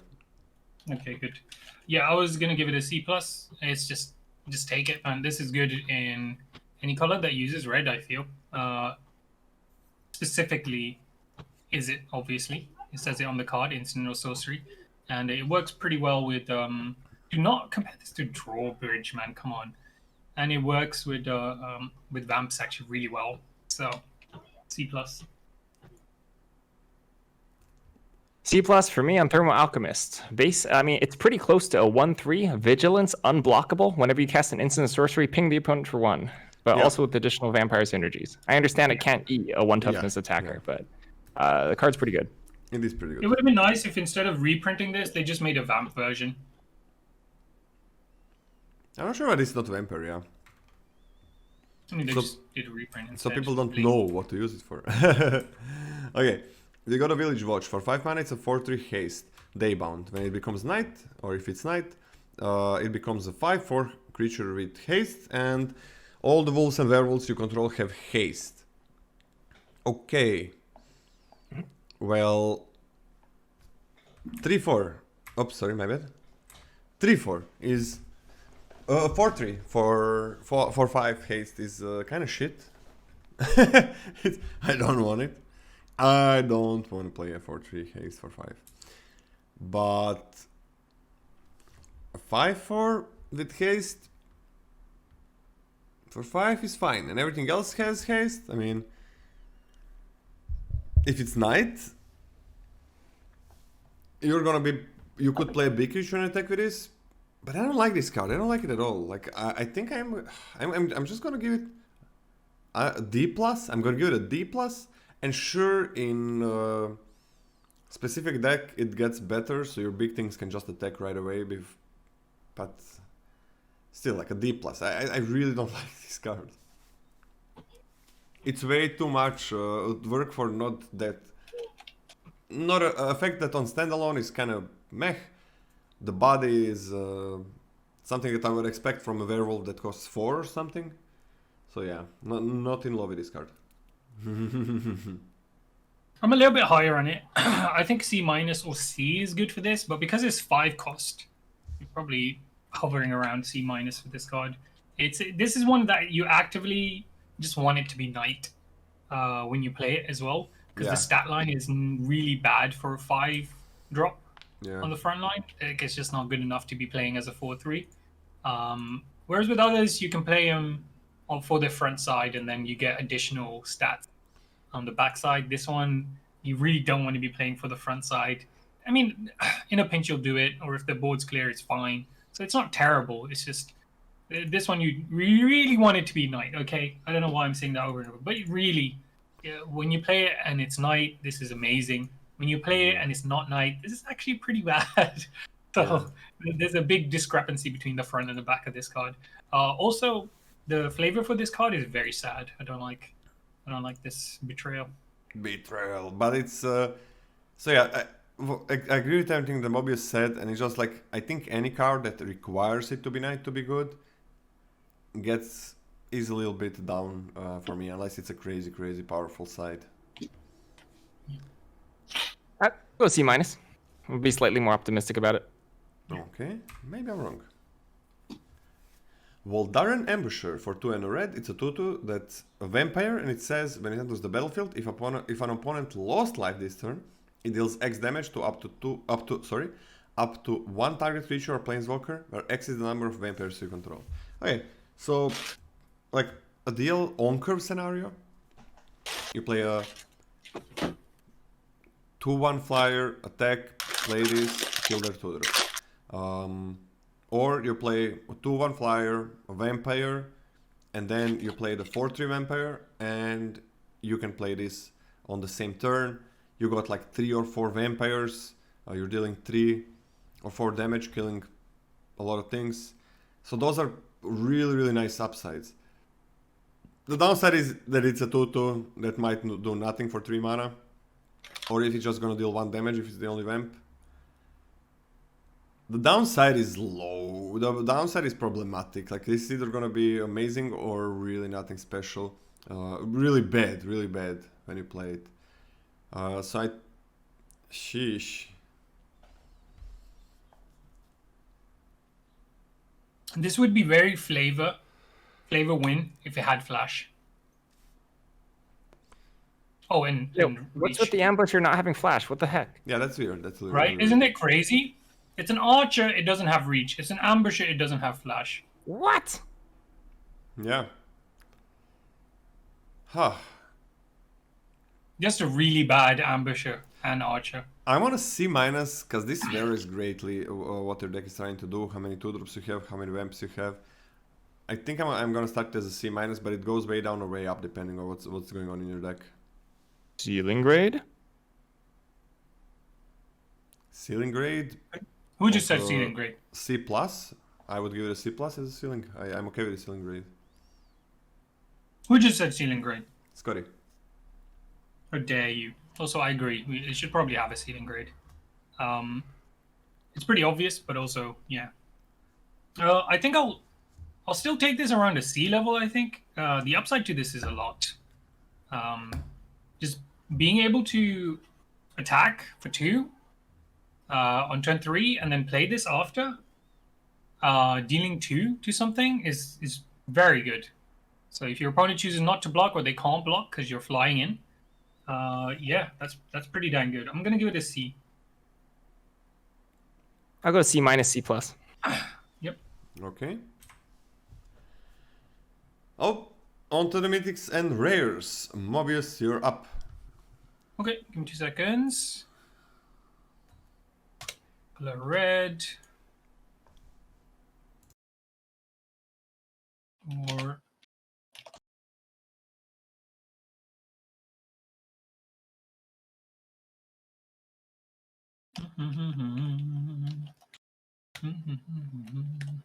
okay. Wait. Oh, got the wrong color up. That's why I was like, why isn't this color equals red? Oh, I know what's happened. All right, my first card is Brutal Cathar, but that's because the backside of that is red. So I'll ignore that one. Mythic rare. Put the tier list up as well. All right, first card is Bloodthirsty Adversary. Good. Okay, the most broken one first. It's a 1 colorless, 1 red for a 2/2 vampire creature with haste. Okay, I'm on board. It's carrying crossbows but does not have reach. No worries. When Bloodthirsty Adversary enters the battlefield, you may pay 2 colorless, 1 red any number of times. When you pay this cost 1 or more times, put that many +1/+1 counters on Bloodthirsty Adversary. Then exile up to that many target instant and or sorcery cards with mana value 3 or less from your graveyard and copy them. You may cast any number of the copies without paying their mana costs. That's pretty dang good. That's pretty dang good. It doesn't scale up amazingly, but like stats wise, but mainly what you're getting back is your you're basically giving flashback to your fight with fire or whatever it's called in this set. The 2 mana deal 3. I think there's a 3 mana deal something as well. We just looked at. So it's actually it goes pretty. It scales pretty well in that scenario on that side of it. That's 5 mana 3/3, 8 mana 4/4. But at 8 mana you're getting 2 spells back. I think just getting your main aim with this is just getting 1 spell back for free, and that's pretty good. 5 mana 3/3 that gets 1 removal from your graveyard, and it has haste. That's pretty good. B+. All right, I'm less hot. Okay, Lola's gone, but I'm less hot on this overall. The 2/2 haste is for 2 mana is fine. For 5 mana, being able to not necessarily cast back every instant sorcery that you want to, or like your instant sorceries that you're trying to cast back having flashback already is like a little awkward. Overall, I'm not like super hot on this one. I'm gonna put this at a straight B. Fair enough. They go back to the graveyard, so you can cast your things with flashback. Wow, that's just never text that exists normally. Okay. Yeah, they do. Sure. So that helps it a little bit, like with maybe Rakdos with reanimation. What do you give it, Scotty? B. I'm between a B plus and a B, just because this creature, the others that we saw had either incredibly powerful effect, but they had good stats. Like these stats are nothing special. Like 2/2 haste, who cares? That's the best stats. I think the baseline 2/2 haste is fine though, right? It's just not as good as the others. I mean, 2/2 haste is somewhere in D range for me, but the flexibility of this is pretty good. I'm also on a high B. Okay. You can have some infinite combos with this. This vamp is wearing some high level armor. And you can, like later in the game, if you can get back from the graveyard. They don't go back to your graveyard. They don't? You exile them good. You copy the exiled card and then you cast the copy. Ah, you're copying! You're copying! Oh! You're not casting them. You're casting the copies. Not a super big difference, TBH. Yeah, I'm still on a B. A low B, then. I don't think it's a B minus. I think it's a B because... The B has gone from a high B to a low B. Everybody make note. We need to add like minus, plus, or... Josh's nightmare. This is literally dystopian future that we're building. Yeah, it's true. Hilarious. The flexibility is nice, but the stat line is pretty mediocre compared to the rest of these. All right.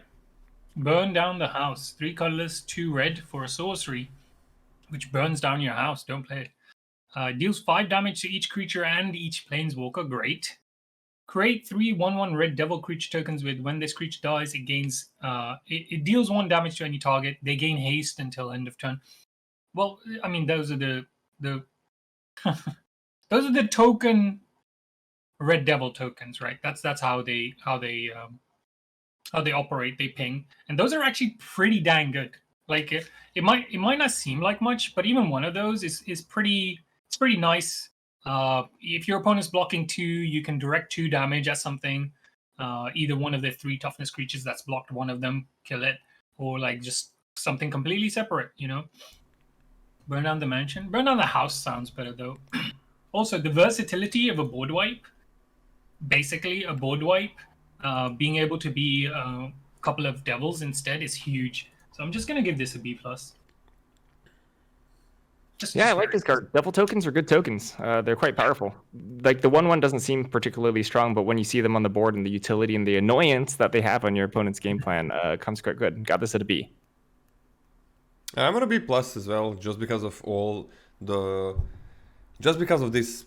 This is a really good choice. Yeah, as Mobieus said, like sometimes the board wipe you don't want to use it. You really don't want to use it as a board wipe, and then it's waiting. But if you want to be proactive, you just make the devils. That's the worst thing about board wipes, right? Like finding the exact right moment to cast them, and they're dead until then. And with this, that's not the case. That's just not the case, and that's such a huge upgrade. Yeah, definitely. I like this board wipe a lot.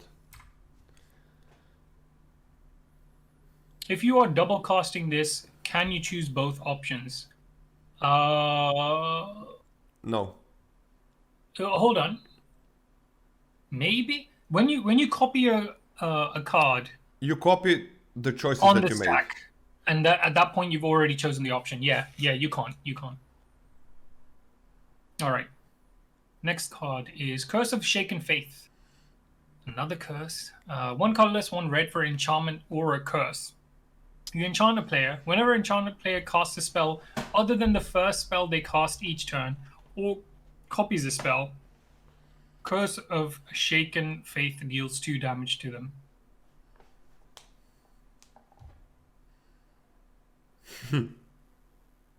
This punishes your opponent for trying to make it day again, or just trying to double spell. Right? It punishes them. I don't think this is worth a card, though. Sorry? I think the way this punishes them is equivalent to them having a message. Hey, what you doing? Please don't. Please don't. Bro. Please don't. Yeah. This is not worth a card. This is like a constructed or commander or some shit like that. And that's what these curses are mostly, I think. I'm just gonna give this a very, very angry D-. But not quite unplayable, but I mean, it could work in an aggressive deck. They're forced to either take 2 to play 2 things out, or only play 1 thing a turn in response to your aggressive. But then it's taking up a slot. Nah, I'm just gonna give it an F. I don't want to play this. F. This is the worst card we saw so far. Maybe F. Oh, we've seen worse. Piping needle, piping. I'd rather play the needle. This is. I think. So I'd rather play some F cards over this. Bad. What do you say, Scotty? Curse of Silence and Pithing Needle are both pretty bad. Yeah, they're both horrible. This card is Freddy absolutely says, unplayable. if Is It Spells is a thing, it's a D sideboard card. That's fair. That's fair. Freddy, what's up? If Is It Spells is a thing, this is an F. This you could bring it in from sideboard, right? Because Is It Spells wants to cast lots of spells. This should never be the worst card in your deck. How many times does it need to trigger?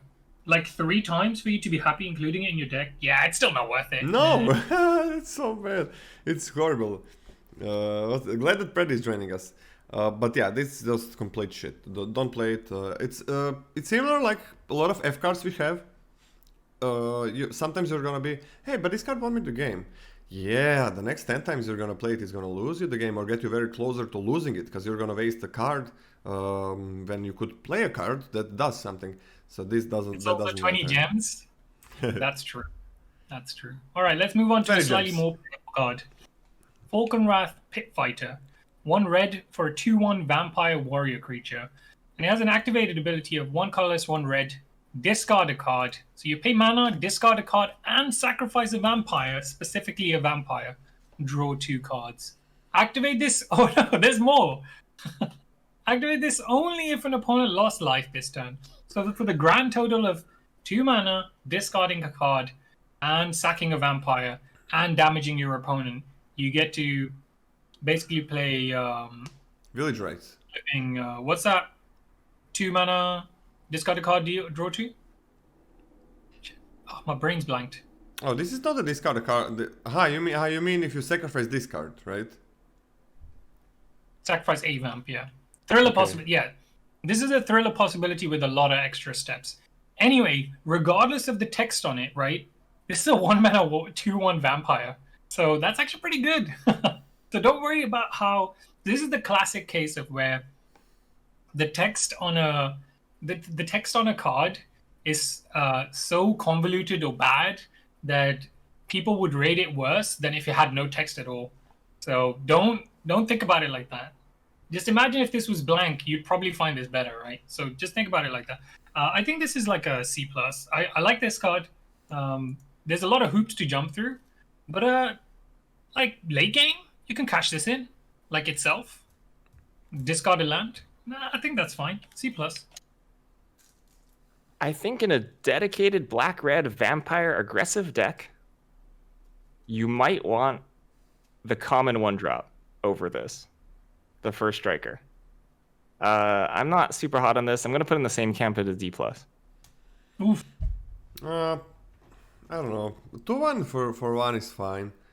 But yeah, this effect is like late game. Sure, you can maybe sacrifice 2 vampires. You can sacrifice you can sacrifice the token vampires, the trample ones with lifelink. Oh yeah, look. Okay, all right, you're right. Sorry, A+.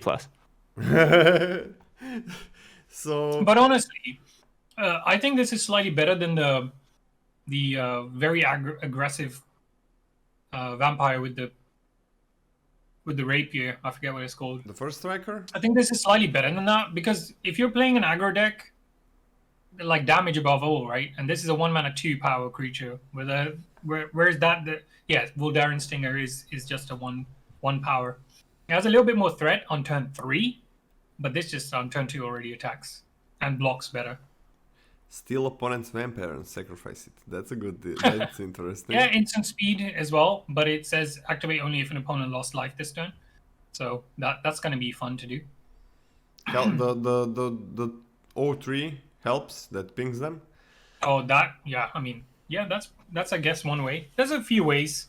There's that enchantment as well, the lychee one. But it's a 1 mana does it 2/1 with an upside, right? I think the upside is there. Like late game, sure, you can pay 3 mana, discard a card and discard this to make it a real possibility if the opponent lost life. So that's not bad. I'm just putting it at a very solid C. I don't think I'm picking this as a C+. As Freddy said, I think there's very rarely gonna come a red deck where you're not gonna play this, but you're not gonna pick exactly, this. right? You're not gonna pick this highly, right? Even if you are gonna play it in most of your red decks, it's not gonna be an important card. It's not gonna be like, oh wait, I have a pit fighter that's important for my curve or anything. You play this. I'll put it down to a C. Yeah. You're right. Like it is nice, and you'll always play it. But because it's a rare, you probably won't be first picking it. You'll hope people are passing it to you. Exactly. Rather than first picking it over actual more impactful vamps. Let's just say that. Okay, sure. I think in that case, I think I cut this. I cut this card. So if I am a defensive leaning or even like slower mid-range red deck, I see 1-drop 2/1. I guess historically as being pretty similar to 2 mana. Right? Yes. 1 mana, 2 mana. It's just something to fill out your early curve, something to help you defend yourself early. Yes. And if this is just a 2/1 for like a 2/1/2 to 1 to 2 mana play, I think there's a lot better you can do there. And I wouldn't be surprised if I cut this. But but you can cash in your vampires if you're slower deck, that can help. At the very least, even if you don't have any other vamps, it can cash in itself. At the very least. Yeah. I think you're being super harsh. It's That's a C minus. I'll be less harsh. Oh, we did it. We did it, Lola. nice. Okay, but yeah, it's similar to like spell lands that are nothing special, but you're gonna put them in any deck, but you're not gonna pick them highly because they are not detrimental for your deck. So yeah. All right. Next card is Geist Flame Reservoir. It's a 2 colorless 1 red for an artifact. Whenever you cast an instant or sorcery spell, put a charge counter on Geist Flame Reservoir. You can pay a colorless and a red and tap it to remove any number of charge counters from it, and it deals that much damage to any target. Okay. And then you can pay 1 colorless, 1 red, and tap it to exile the top card of your library. You may play that card this turn. Oh, that's actually not bad. So remember, this reminds me of the one in Guilds. Yes, Firemind Research, but not useless without charges. 100%, that's what I was going to say, nobody. It reminds me of Firemind Research, but better. This is okay, and it is a deck. 3 mana investment, and then you can pay 2 mana to get the top card of your... And it says play, so if it's a land, you just play it. Exile the top card every turn. And then being able to, at some point, just either kill your opponent's biggest creature or just kill them, ideally, is pretty nice. Their biggest creature? But you need a dedicated Is It Spells deck. Is this the kind of thing where we want to give it a ceiling? I'm okay with the ceiling. That's not rhetorical. I'm actually asking. What about you, Scott? I'm okay with the ceiling. In that case, I'll give it like a C minus and a ceiling grade of like a B minus. Scotty? I'm a little less hot on that. I would like to go like D plus, C plus. The cool thing about the last part is that you don't have to have any counters play any instants or sorceries.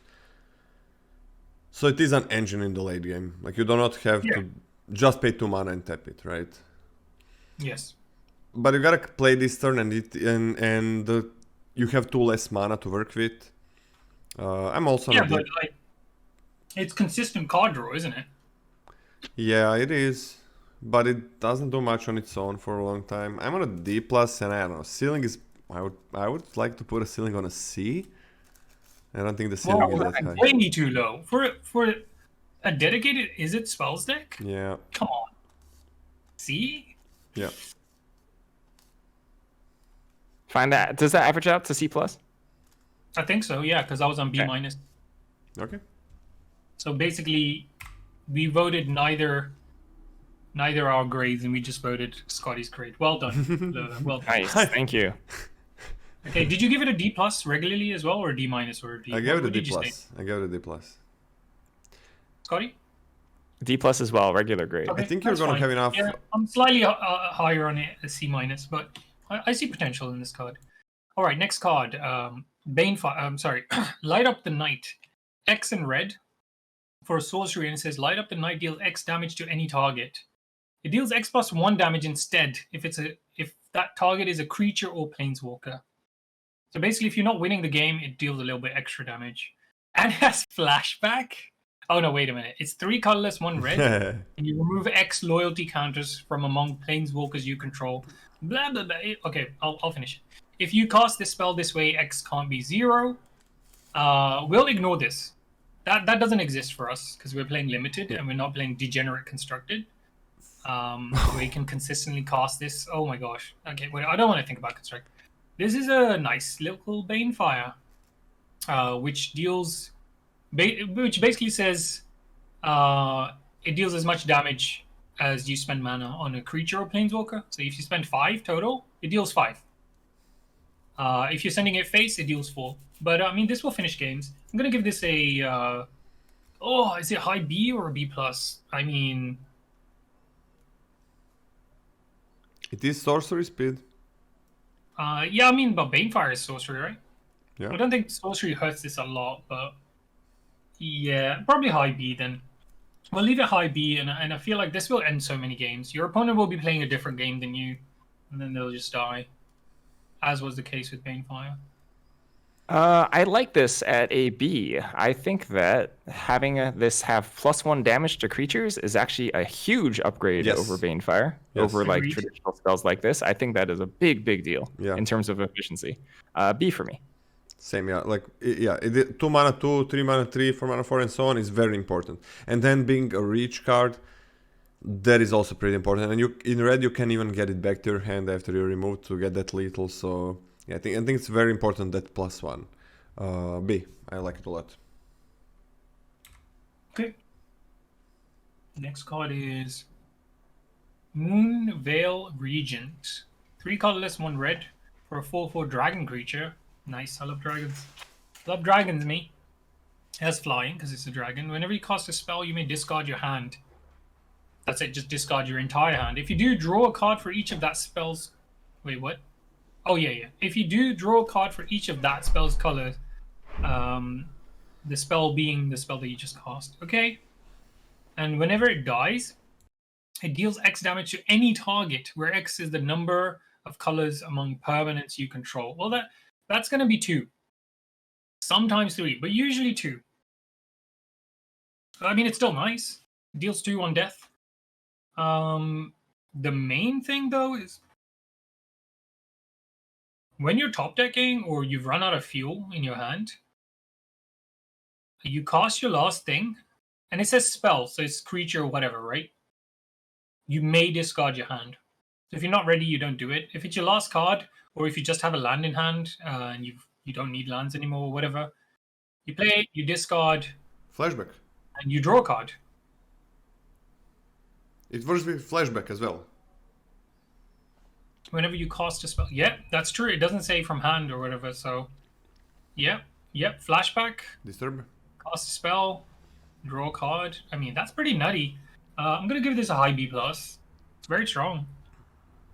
I mean, it's baseline 4 mana 4 for flyers, so, I mean, you can't go wrong.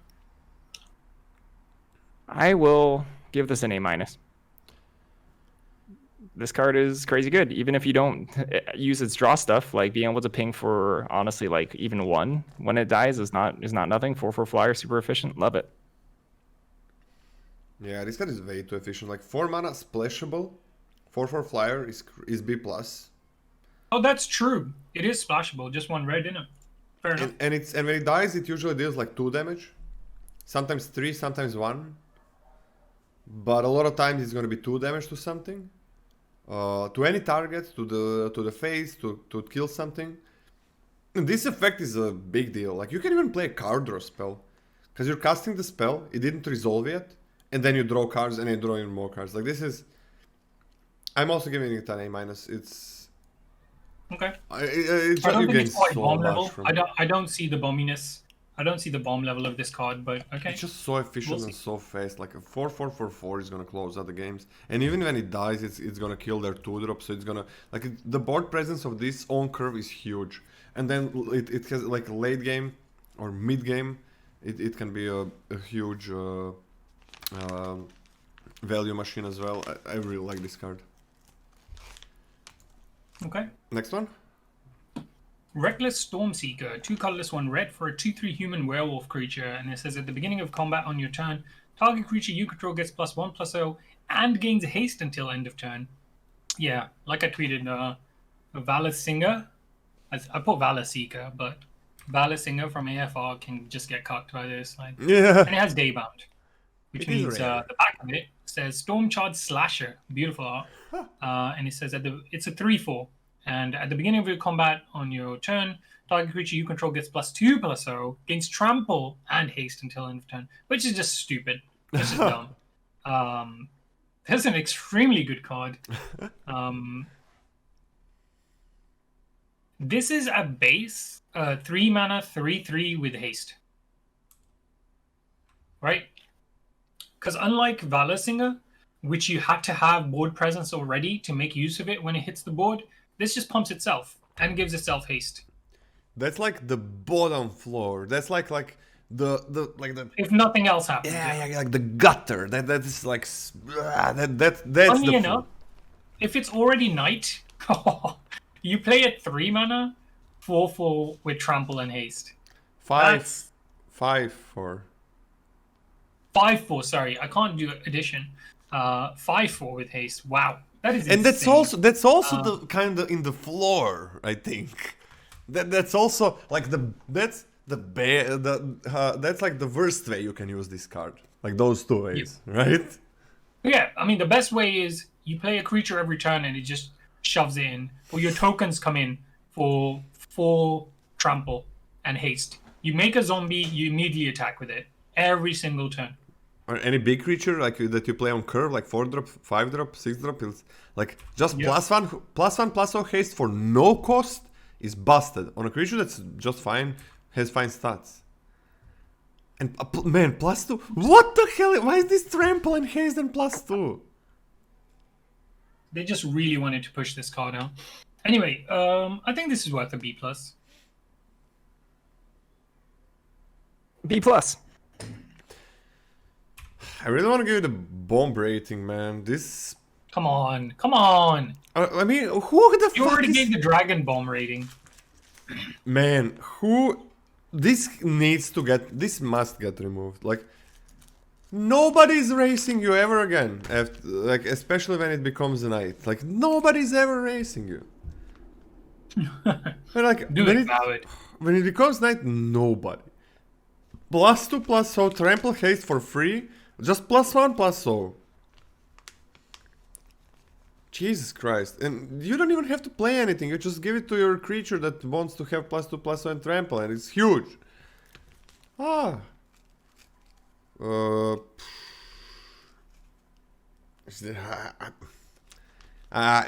it isn't that hard to remove. It doesn't have like, it doesn't instantly do that much. Like they can still wait few turns to remove it. That's why it's a B+, but this is like the highest B+. This is extremely high B+. The most high! The B+. most. Yeah. Alright. Good times. Next card. Smoldering Egg. Love me an egg. 1 colorless, 1 red for a 0/4 dragon egg creature. It has defender. Whenever you cast an instant or sorcery spell, put a number of ember counters on Smoldering Egg equal to the amount of mana spent to cast that spell. Then if Smoldering Egg has 7 or more ember counters on it, remove them and transform it into an Ashmouth Dragon, which is a 4/4 flying dragon. And whenever you cast an instant or sorcery spell, it deals 2 damage to any target.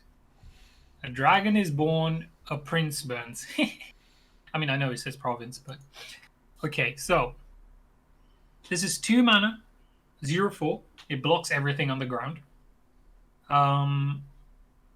For the foreseeable future. Turn or 2. And then you need to cast what? 2 instants and or sorceries?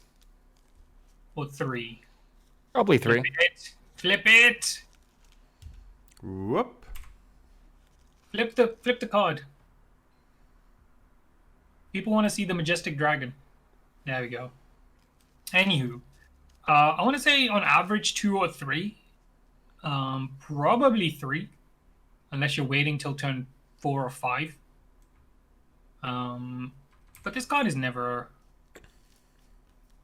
completely dead. I mean, really late game, if you're top decking, this isn't great because it's just a 0/4. You need support for it. But if it transforms, I mean, again, this is dumb, right? Yeah. It has to be removed. It has to be removed. I mean, what's 2-drop is crazy in the late game as well. Sorry? Most 2-drops are not crazy in the late game, right? That's true. I mean, not necessarily a knock against this card, as opposed to just a knock against 2-drop, I guess. So, sure. I think this is a very strong card, B+. By the way, Mobieus, you just played the flashback part of the... What's the name? That creates an elemental. Elemental Mastery or something? Elemental... Yeah, and it's flipped, right? Surge? Whatever. Scotty, sorry, you have the word first, Scotty. No, I just think this is one tough egg. It's a pretty stinking tough egg. Flashback is a big deal because flashback means that you can sink a lot more mana into this effect. In fact, I said 3 in the beginning, and then I know Mobieus was saying 3 and stuff. But it might be just 2, given the flashback nature of the set, which is a lot easier to flip than I was originally expecting. I think it's a tough egg. It's good stuff. I think I'm just putting this as a B. I like it. Yeah, solid B, high B, close to B+. like one or two spells is like if you're splashing this and playing like Golgari, if you're splashing the Golgari card, like you just flashback it, right? And that's 7 mana. Like there is like 2 spells are gonna be a lot of time from the grave when you play them. The flashback cards cost more from the graveyard, right? So it's easier to activate this, which is a plus for this. Yeah, just a solid B, close to a B plus, I think. Okay. Next card is Sunstreak Phoenix. It's a 2 colorless or 2 red for a 4/2 Phoenix creature with flying. If it's neither day nor night, it becomes day as Sunstreak Phoenix entered the battlefield. Whenever day becomes night or night becomes day, you may pay 1 colorless and 1 red. If you do, return Sunstreak Phoenix from your graveyard to the battlefield tapped. 1 second, sorry. What happened? Oh no, where are we going? Never mind.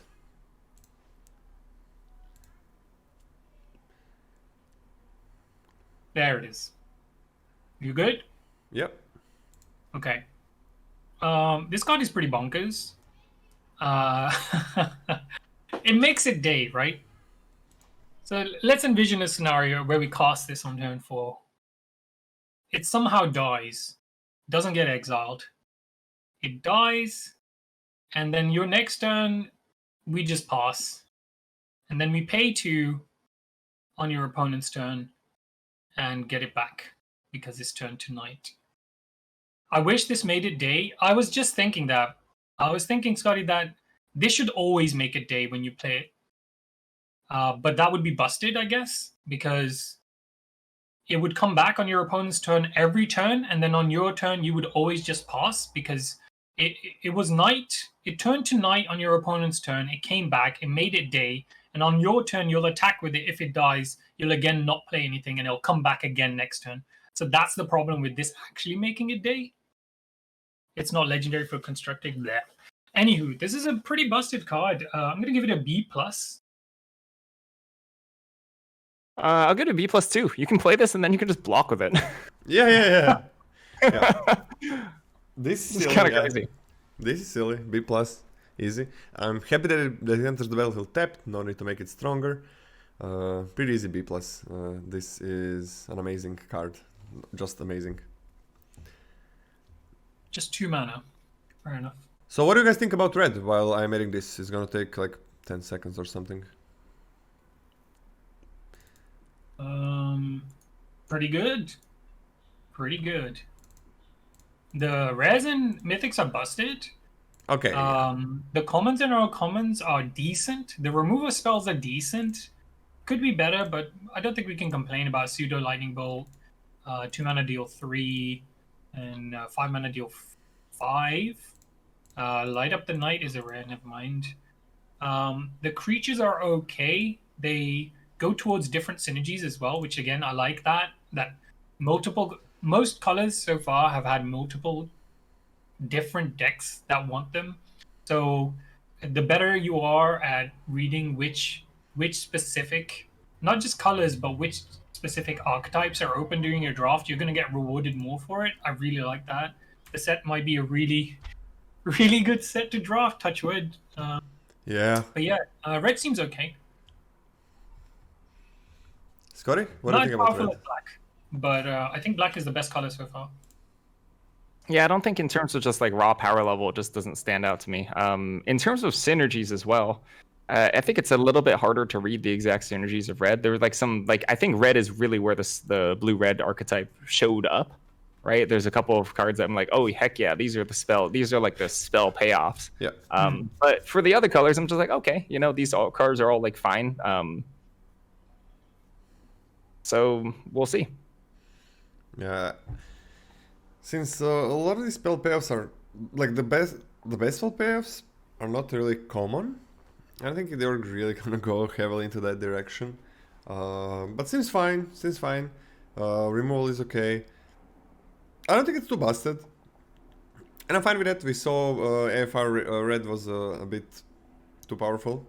The black still does seem... White is also nice, but black seems like a pretty consistent color where you can get a lot of good stuff.